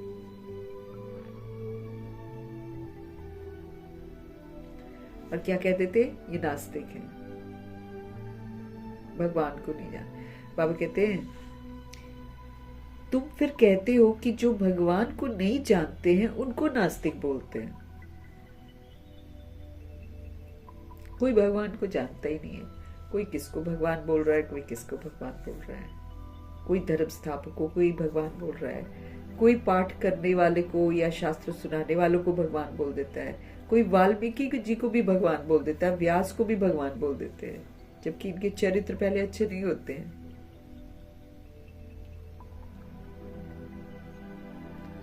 मनुष्य भगवान थोड़ी होते हैं। बाबा कहते हैं, वो बोलते हैं कि ये लोग नास्तिक हैं, और फिर बाबा कहते हैं तुम फिर बोलते हो कि जो भगवान को नहीं जानते हैं वो नास्तिक हैं। बाप को तो कोई नहीं जानते, इसलिए उनको ऑर्फन की दुनिया कहा जाता है। कोई भी फादर, गॉड फादर को नहीं जानते। तो ये सारी दुनिया क्या हो गई, अनाथों की दुनिया हो गई। सब अनाथ हैं क्योंकि हम सोल्स हैं। सोल्स को मालूम ही नहीं है कि उनका फादर कौन है, तो सारे के सारे क्या हो गए, अनाथ हो गए, ऑर्फन हो गए।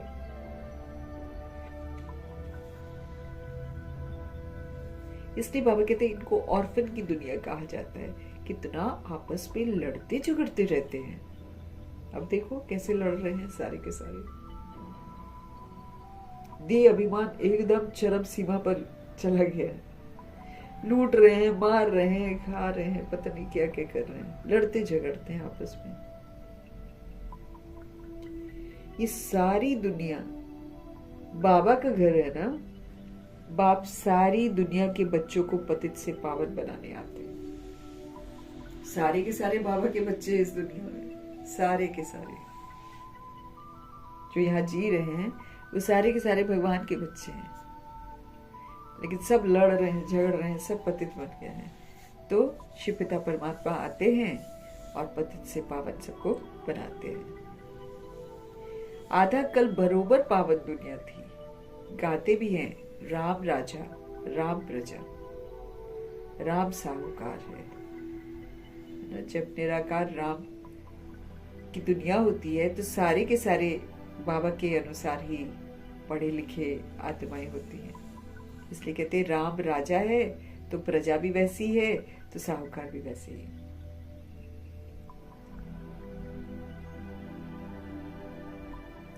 वहां फिर अधर्म की बात कैसे हो सकती है? जहां सारे लोग एक श्रीमत पर चलकर बनते हैं, वहां पर अधर्म तो होता ही नहीं है। कहते भी हैं वहां शेर और बकरी इकट्ठे जल पीते हैं। फिर वहां रावण आदि कहां से आए, समझते नहीं है कुछ भी। बाहर वाले तो ऐसी बात सुनकर हंसते रहते हैं, दूसरे धर्म वाले हंसते रहते हैं।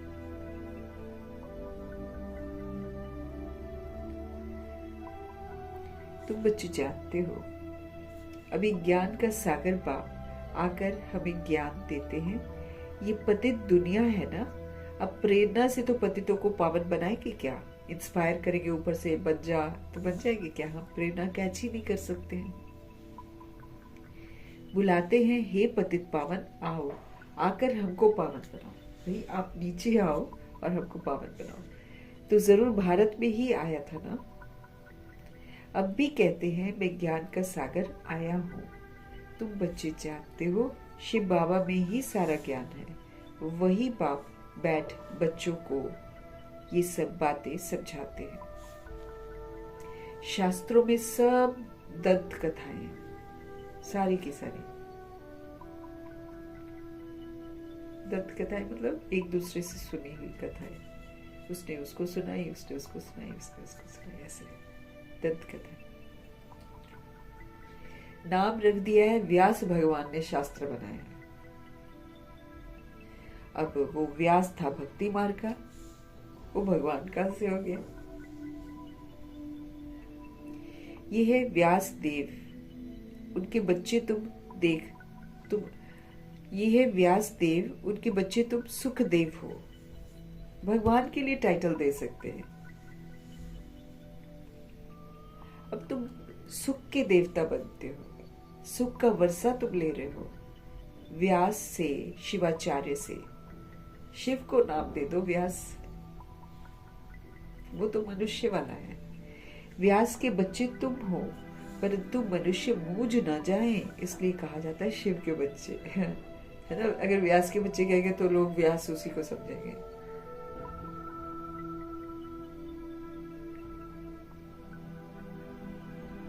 उनका असल नाम है ही शिव।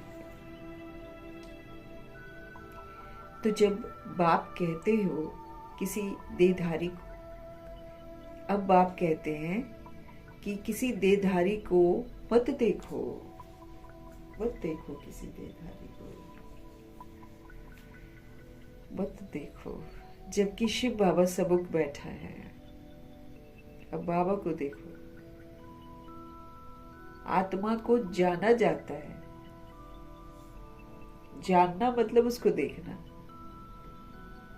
परमात्मा को भी जाना जाता है, वो परम पिता परमात्मा शिव, वही आकर हम पतितों को पावन बनाते हैं, रास्ता बताते हैं हमको। कहते हैं मैं तुम आत्माओं का बाप हूं।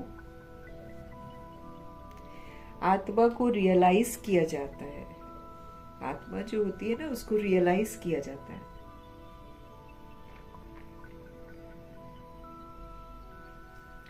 उसको देखा नहीं जाता है, हम उनको रियलाइज कर सकते हैं, हम उनको देख नहीं सकते। बाप पूछते हैं अब तुमने अपनी आत्मा को रियलाइज किया? इतनी छोटी सी आत्मा में अविनाशी पाठ नूंधा हुआ है, जैसे कि एक रिकॉर्ड है। आता है रिकॉर्ड, बॉडी लेता है और प्ले करना शुरू कर देता है। फिर जब एक्ट खत्म हो जाती है एक बॉडी की, बॉडी को छोड़ता है, फिर दूसरे में जाता है रिकॉर्डिंग के अनुसार। तुम जानते हो हम आत्मा ही शरीर धारण करती है। पहले तुम देह अभिमानी थे, पहले हमको देह का बहुत अभिमान था। अब बाबा कहते हैं देही अभिमानी बनो, अब आत्मा की शुद्ध अभिमान में रहो, फिर आत्मा बनकर पाठ बजाओ।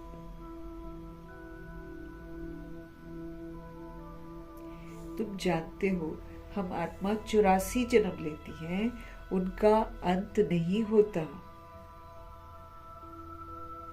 कोई कोई पूछते हैं ये ड्रामा कब से शुरू हुआ? कोई कोई पूछते हैं ये ड्रामा कब से शुरू हुआ? परंतु ये तो अनादि है, कभी विनाशी नहीं होता। इनको कहा जाता है बना बनाया, अविनाशी वर्ल्ड ड्रामा। इनको कहा जाता है बना बनाया अविनाशी वर्ल्ड ड्रामा। तो बाप बैठ बच्चों को समझाते हैं कि जैसे अनपढ़ बच्चों को पढ़ाई दी जाती है, आत्मा ही शरीर में रहती है। ये है पत्थर बुद्धि के लिए फूड, भोजन, जो भी बाबा हमको समझ देते हैं वो हमारी बुद्धि का भोजन है। इससे हम सशक्त बनते हैं। पहले हम शरीर समझकर कमजोर थे, अब हम आत्मा समझकर सशक्त बन रहे हैं।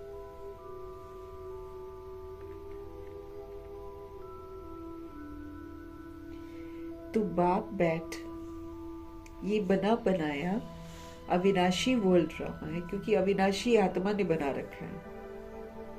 ये अनादि है, कभी विनाश नहीं होता है। इसको कहा जाता है बना बनाया अविनाशी वर्ल्ड ड्रामा। तो बाप बैठ बच्चों को समझाते हैं। जैसे अनपढ़ बच्चों को पढ़ाई दी जाती है ना, आत्मा ही शरीर में रहती है। ये है पत्थर बुद्धि के लिए भोजन। बुद्धि को समझ मिलती है। तुम बच्चों के लिए बाबा ने चित्र बनवाए हैं, बहुत सहज है। ये है त्रिमूर्ति ब्रह्मा विष्णु शंकर। अब ब्रह्मा को भी त्रिमूर्ति क्यों कहते हैं? देव देव महादेव, क्योंकि वही ब्रह्मा जी विष्णु बनते हैं, वही ब्रह्मा जी शंकर बनते हैं, है कि नहीं? वो उनकी पोजीशन है। जैसे जैसे स्थापना की, समझ की स्थापना की, बेसमझी का विनाश करते गए साथ साथ, और साथ साथ विष्णु जी भी बनते गए। तो इसीलिए त्रिमूर्ति ब्रह्मा कह देते हैं। त्रिमूर्ति ब्रह्मा विष्णु शंकर। अब ब्रह्मा को भी त्रिमूर्ति क्यों कहते हैं? क्योंकि वही देव देव महादेव बनते हैं। एक दो के ऊपर रखते हैं ना, देव देव महादेव। अर्थ कुछ भी नहीं जानते हैं, लेकिन बाबा कहते हैं अब ब्रह्मा देवता कैसे हो सकता है? प्रजापिता ब्रह्मा तो यहाँ होना चाहिए। अब वो कैसे होता है? जब वो व्यक्त से अव्यक्त होता है तो देवता बनता है। प्रजापिता ब्रह्मा तो यहाँ होना चाहिए। ये बातें कोई शास्त्रों में नहीं है। बाप कहते हैं मैं इस शरीर में प्रवेश कर इनके द्वारा तुमको समझाता हूं, इनको अपना बनाता हूं, इनके बहुत जन्मों के अंत में आता हूं। ये भी 5 विकारों का संन्यास करते हैं। संन्यास करने वाले को योगी ऋषि कहा जाता है। तो अभी तुम कौन हो गए? तुम राज ऋषि हो गए। तुम स्वराज्य अधिकारी राजा भी हो, साथ में तुम वैरागी भी हो, तपस्वी भी हो, इसीलिए राज ऋषि है। 5 विकारों का संन्यास तुमने किया है तो नाम बदलता है। तुम तो राजयोगी बनते हो। योग एक शिव बाबा से, और फिर राजा बनकर पाठ बजाते हैं।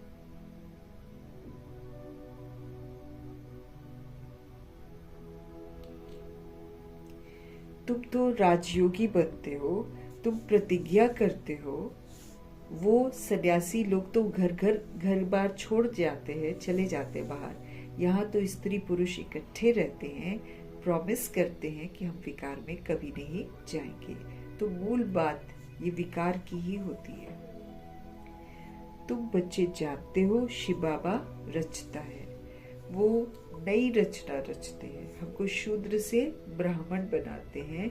वो बीज रूप है, वो सत्य चित्त आनंद स्वरूप है, वो ज्ञान का सागर है, वो स्थापना का सागर है। स्थापना भी करवाते हैं ना ब्रह्मा जी के थ्रू।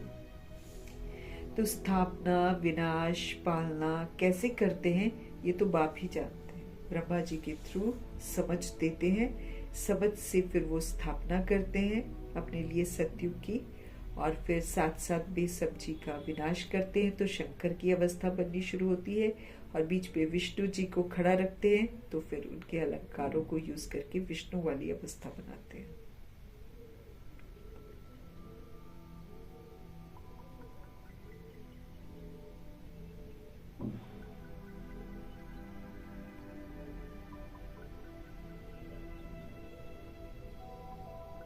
तो स्थापना विनाश पालना कैसे करते हैं ये बाप जानते हैं, मनुष्य नहीं जानते। फट से कह देते हैं तुम बीके तो दुनिया का विनाश करेगी, बार बार विनाश बोलती रहती है, ऐसा कई लोग बोलते हैं। अच्छा, तुम्हारे मुख पे गुलाब, कहते हैं ये तो विनाश के लिए निमित्त बनी है।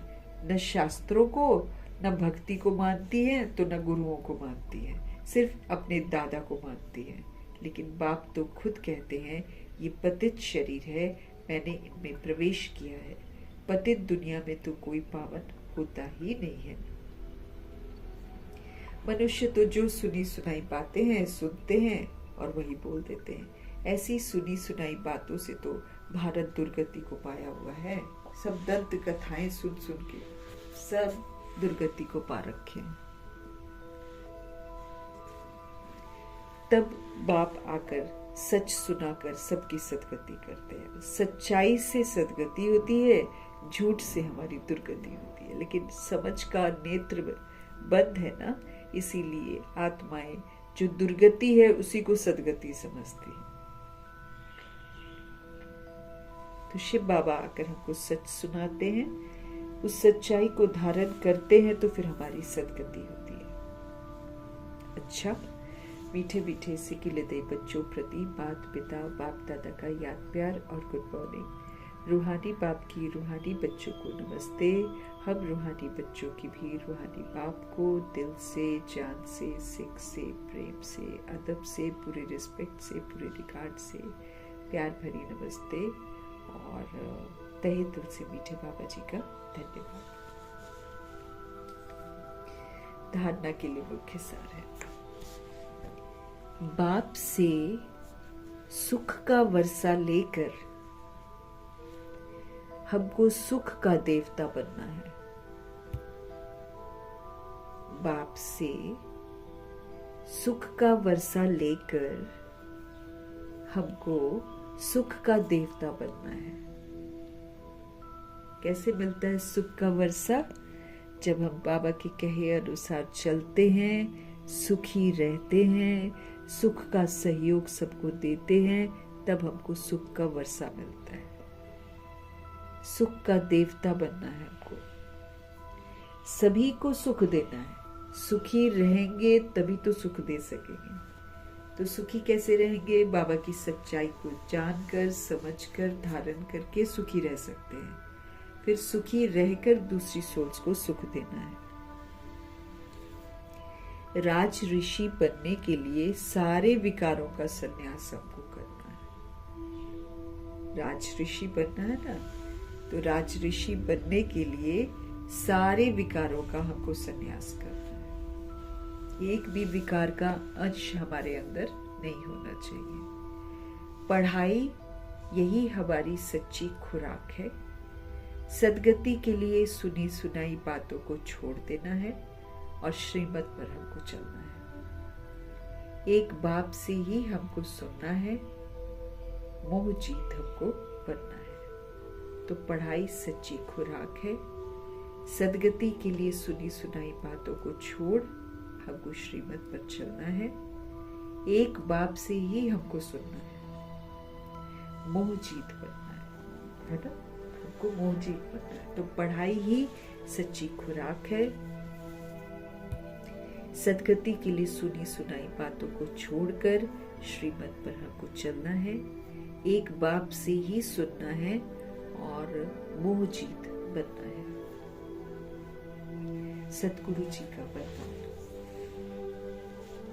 अपने असली संस्कारों को इमर्ज कर सदा हर्षित रहने वाले ज्ञान स्वरूप भव। अपने असली संस्कारों को इमर्ज कर सदा हर्षित रहने वाले ज्ञान स्वरूप भव। हमारा असली संस्कार, बाबा बोलते हैं अनादि संस्कार हमारा असली संस्कार है। हमारा अनादि संस्कार सतोगुणी है और आदि संस्कार हमारा सतयुगी है। ये हमारे असली संस्कार है आत्मा के। हम आत्मा है ना, बाकी तो देह का संस्कार है जो द्वापर युग से धारण किया है। वो तो पराया है, वो आत्मा का थोड़ी हो जाएगा। वो तो देह के भान और अभिमान में वो वाले संस्कार यूज करती है। असुल में तो जो वो है वो वही रहेगी। तो अपने असली संस्कारों को इमर्ज कर सदा हमको हर्षित रहना है, हमको ज्ञान का स्वरूप बनना है। जो बच्चे ज्ञान का सिमरन कर उसका स्वरूप बनते हैं वो सदा हर्षित रहते हैं। जो बच्चे ज्ञान का सिमरन कर फिर उसको यूज करके उसका स्वरूप बनते हैं वो सदा खुश रहते हैं।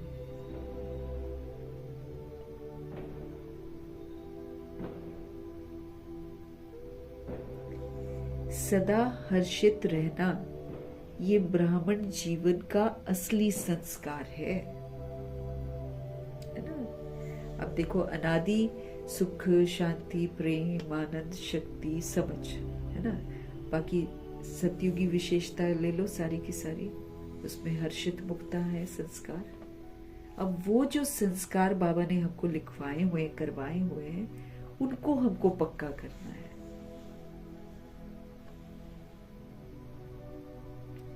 यथार्थ हैं, हर्षित मुख हैं, उदार चित्त हैं, परोपकारी हैं, है ना, सहनशील हैं, नम्र चित्त हैं। सारे जितने भी बाबा ने 36 गुण से भी ज्यादा गुण हैं, लेकिन जो भी है बस अब अपने आप को उन गुणों के साथ पहचानना है और उन गुणों को यूज करके फिर से सतयुगी और सतोगुणी बनना है। उसके लिए फिर हमको ये नहीं देखना है कि वो ऐसा है चाहे वो वैसा है, कोई कैसा भी है, मुझको अपने अनादि आदि विशेषताओं को ही यूज करना है।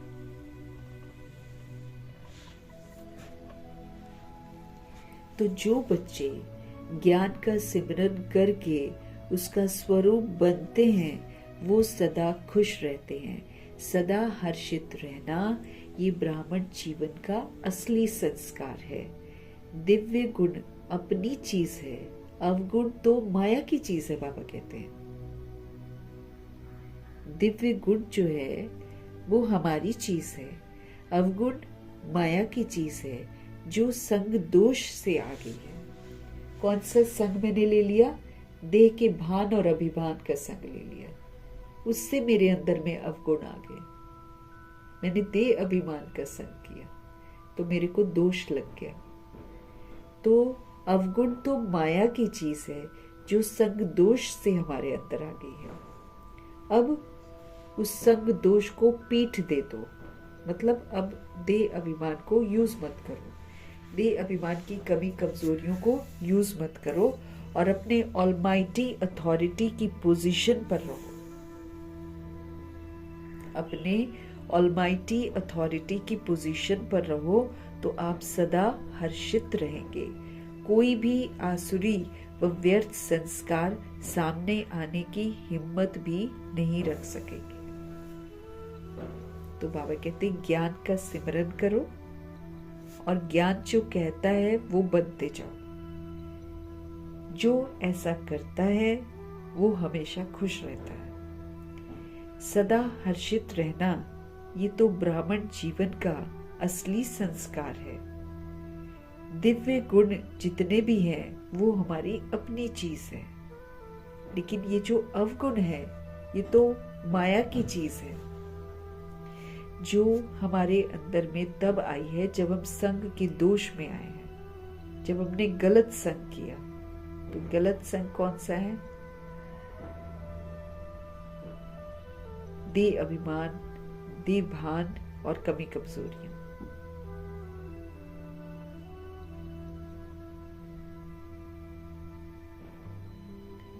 तो ऑलमाइटी अथॉरिटी है ना।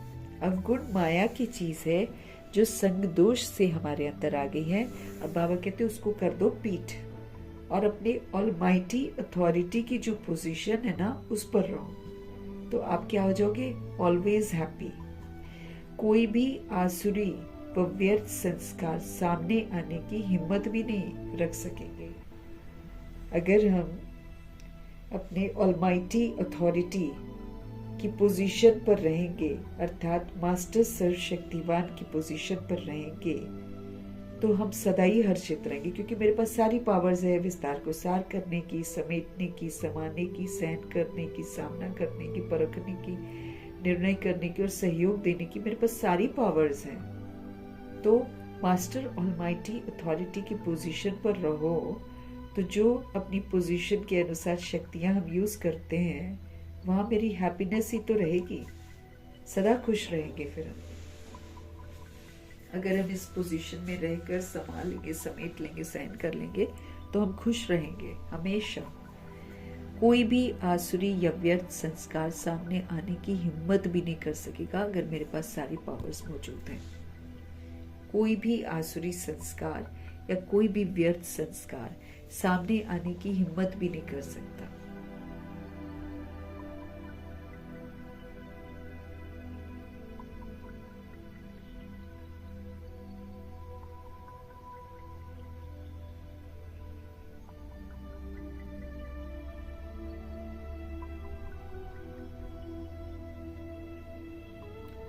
तो जो बच्चे ज्ञान का सिमरन कर उसका स्वरूप बनते हैं, वो हमेशा हर्षित रहते हैं। सदा हर्षित रहना ये ब्राह्मण जीवन का असली संस्कार है।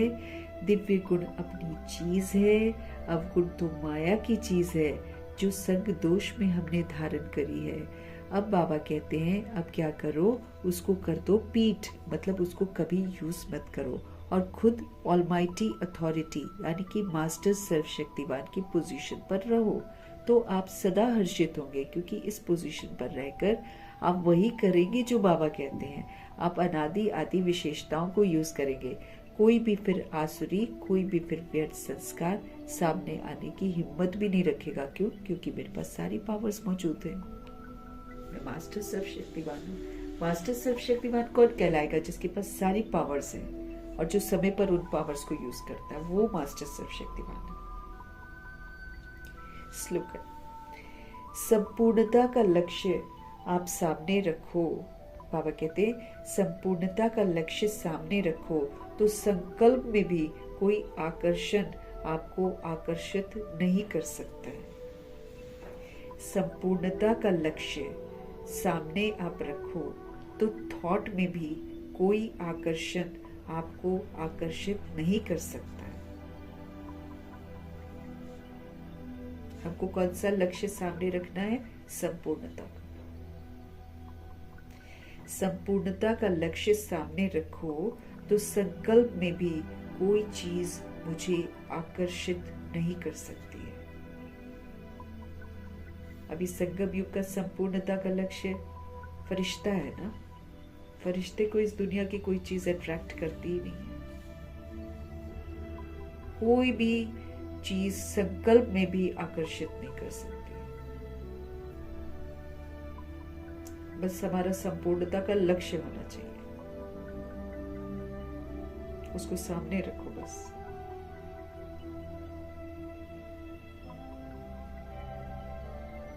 फरिश्ता को देह का और किसी देह की दुनिया का उसका किसी के साथ रिश्ता ही नहीं है, तो उसको क्या अट्रैक्ट करेगा कोई चीज? और फरिश्ता ही फिर देवता बनता है। हमको अव्यक्त इशारे मिल रहे हैं एकता और विश्वास की विशेषता के द्वारा सफलता से संपन्न बनने के लिए। तो आज का इशारा है एकता के लिए एक रूहानी ताबीज सदा अपने पास रखना है। रूहानी ताबीज है, जितनी भी बाबा हमको शिक्षा देते हैं ना, ये करो ये करो ये करो, वो सारे रूहानी ताबीज हैं। अब वो जो दुनिया वाले ताबीज है गले में पहनते हैं, बाजू में पहनते हैं, वो तो क्या रक्षा करेंगे? उसमें खाली थोड़ा सा बोल देते हैं, मंत्रा वंत्रा कुछ लिख देते हैं, उसी को फिर कागज को फोल्ड कर देते हैं। लेकिन हम सब इतने कमजोर बन जाते हैं ना, तो जब कोई मैजिक वैजिक के शिकार होते हैं तो फिर हम लोग पहनते हैं वो सब ना। लेकिन कुछ नहीं है वो या तो कोई मंत्रा लिखा होता है या कुछ भगवान का ही कुछ लिखा होता है, अल्लाह का लिखा होता है चाहे किसी का, उसको बस फोल्ड करके दे देते हैं और हम एक विश्वास के साथ उसको ले लेते हैं। फिर उसको वो लोग बोलते हैं ताबीज के अंदर डालकर रखो और फिर आप ठीक रहोगे। हमारे शिव पिता परमात्मा जी हम आत्मा को कहते हैं ना, तुम अपने आप को चेंज कर लो। अब जादू टोने से बचने के लिए, चाहे किसी भी चीज से बचने के लिए, भगवान सिद्धांत, जब हम बिल्कुल प्रकोप में हैं तब तो कहीं पर जाना पड़ता है आपको ठीक करवाने, क्योंकि बुद्धि काम नहीं करती, चीज हावी हो जाती है। लेकिन जब हम होश में आ जाते हैं, उस चीज से थोड़ा सा बच जाते हैं, तो फटाफट बाबा कहते हैं सबको शुभ भावना शुभकामना दो। अब जिसको नहीं लगा है ब्लैक मैजिक, उसको तो बाबा शुरू से ही बोलते हैं कि भाई तुम दुआएं देनी शुरू कर दो तो तुम सेफ रहोगे। सबको अच्छा अच्छा बोलो। सबको अच्छा बोलने से किसी का बुरा मेरे तक आएगा नहीं। ये विधि, ये ताबीज बाबा हमको देते हैं। हाँ? हमारे बाबा क्या बोल रहे हैं? एकता के लिए एक रूहानी ताबीज सदा अपने पास रखो। अब सारी वैरायटी संस्कार है संगठन में, कोई कैसा कोई कैसा कोई कैसा। अगर हमको इसमें संगठित होकर रहना है तो हमारे बाबा हमको रूहानी ताबीज दे रहे हैं कि सदा इस रूहानी ताबीज को अपने पास रखो। और वो रूहानी ताबीज क्या है? रिगार्ड देना शुरू कर दो। सबको रिगार्ड दो। भैया तुम आगे हो लो, कोई बात नहीं, अपनी सीट छोड़ दो, अगले को सीट दे दो, ले लो, नहीं चाहिए हमको। छीना झपटी तो हमको किसी से करनी ही नहीं है। छीना झपटी से तो दूर रहना है। तो अपने पास रूहानी ताबीज क्या रखना है कि हमें सभी सोल्स को रिगार्ड देना है। देंगे तो वही मिल जाएगा। ये रिगार्ड का जो रिकॉर्ड है, ये सफलता का अविनाशी रिकॉर्ड बन जाए। आपको सफलता ही सफलता मिलेगी सब जगह। एक तो रिगार्ड नहीं देते हैं ना जिस सोल को, वही सोल फिर मेरी जिंदगी में विघन रूप बन जाएगी, नेगेटिव देती जाएगी। इधर मैंने रिगार्ड नहीं दिया ना, उधर वो नेगेटिव देती जाएगी और मेरा रास्ता रोकती जाएगी। तो जब हम रिएक्ट नहीं करेंगे, हम रिजेक्ट नहीं करेंगे, तो हम रिगार्ड दे रहे हैं। हम उसके साथ बहस नहीं कर रहे हैं, हम रिएक्ट ही नहीं कर रहे हैं उसकी बात पर, रिजेक्ट भी नहीं कर रहे हैं उसकी बात को, रिगार्ड दे रहे हैं।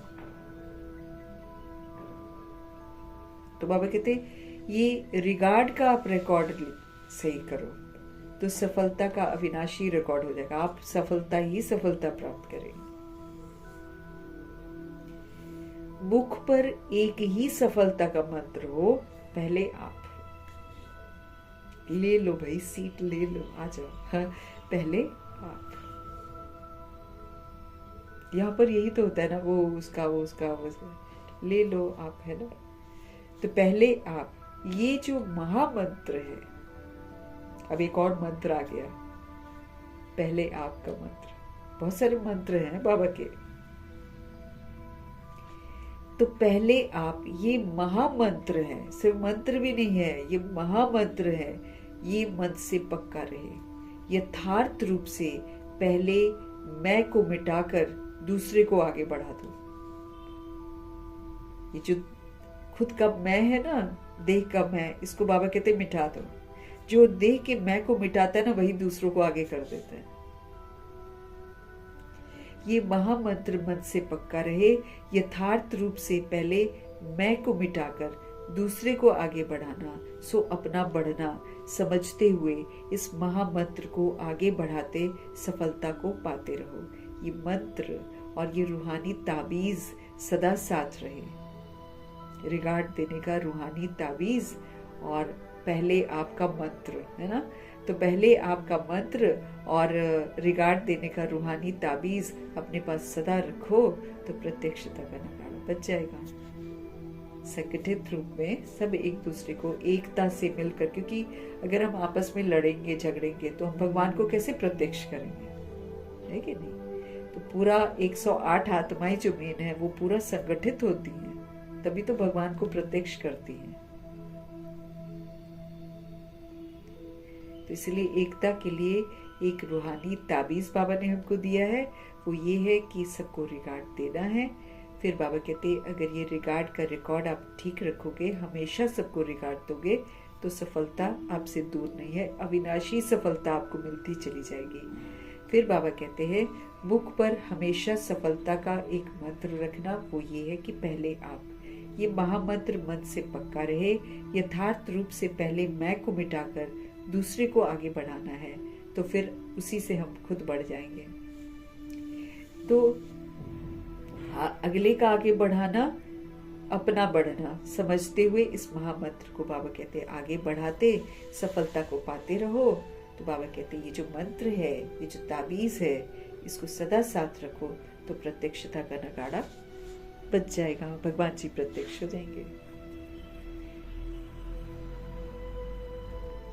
मीठे मीठे परमपिता परमात्मा जी का तहे दिल से धन्यवाद करेंगे। ब्रह्मा माँ का धन्यवाद, जगता माँ का धन्यवाद, गुलजार दादी जी का धन्यवाद, अष्टरत्नों का धन्यवाद, परमाओं का धन्यवाद, एडवांस पार्टी की सारी सोल्स का धन्यवाद, बची हुई जितनी भी आत्माएं हैं सबका धन्यवाद, तत्वों का धन्यवाद, ड्रामा का धन्यवाद, प्रकृति का धन्यवाद, माया का धन्यवाद, यमदूत का धन्यवाद, करोड़ों की आबादी का धन्यवाद, साधकों का धन्यवाद, साधन बनाने वालों का धन्यवाद, साथ में रहने वाली सोल्स का धन्यवाद, सहयोगी आत्माओं का धन्यवाद, अविनाशी खजानों का धन्यवाद, समय का धन्यवाद, शरीर रूपी इंस्ट्रूमेंट का धन्यवाद, पूरे यूनिवर्स का धन्यवाद, आप सभी सोल्स का धन्यवाद, सृष्टि की मेहमान नवाजी का तहे दिल से धन्यवाद करेंगे। धन्यवाद करते हुए ओम शांति।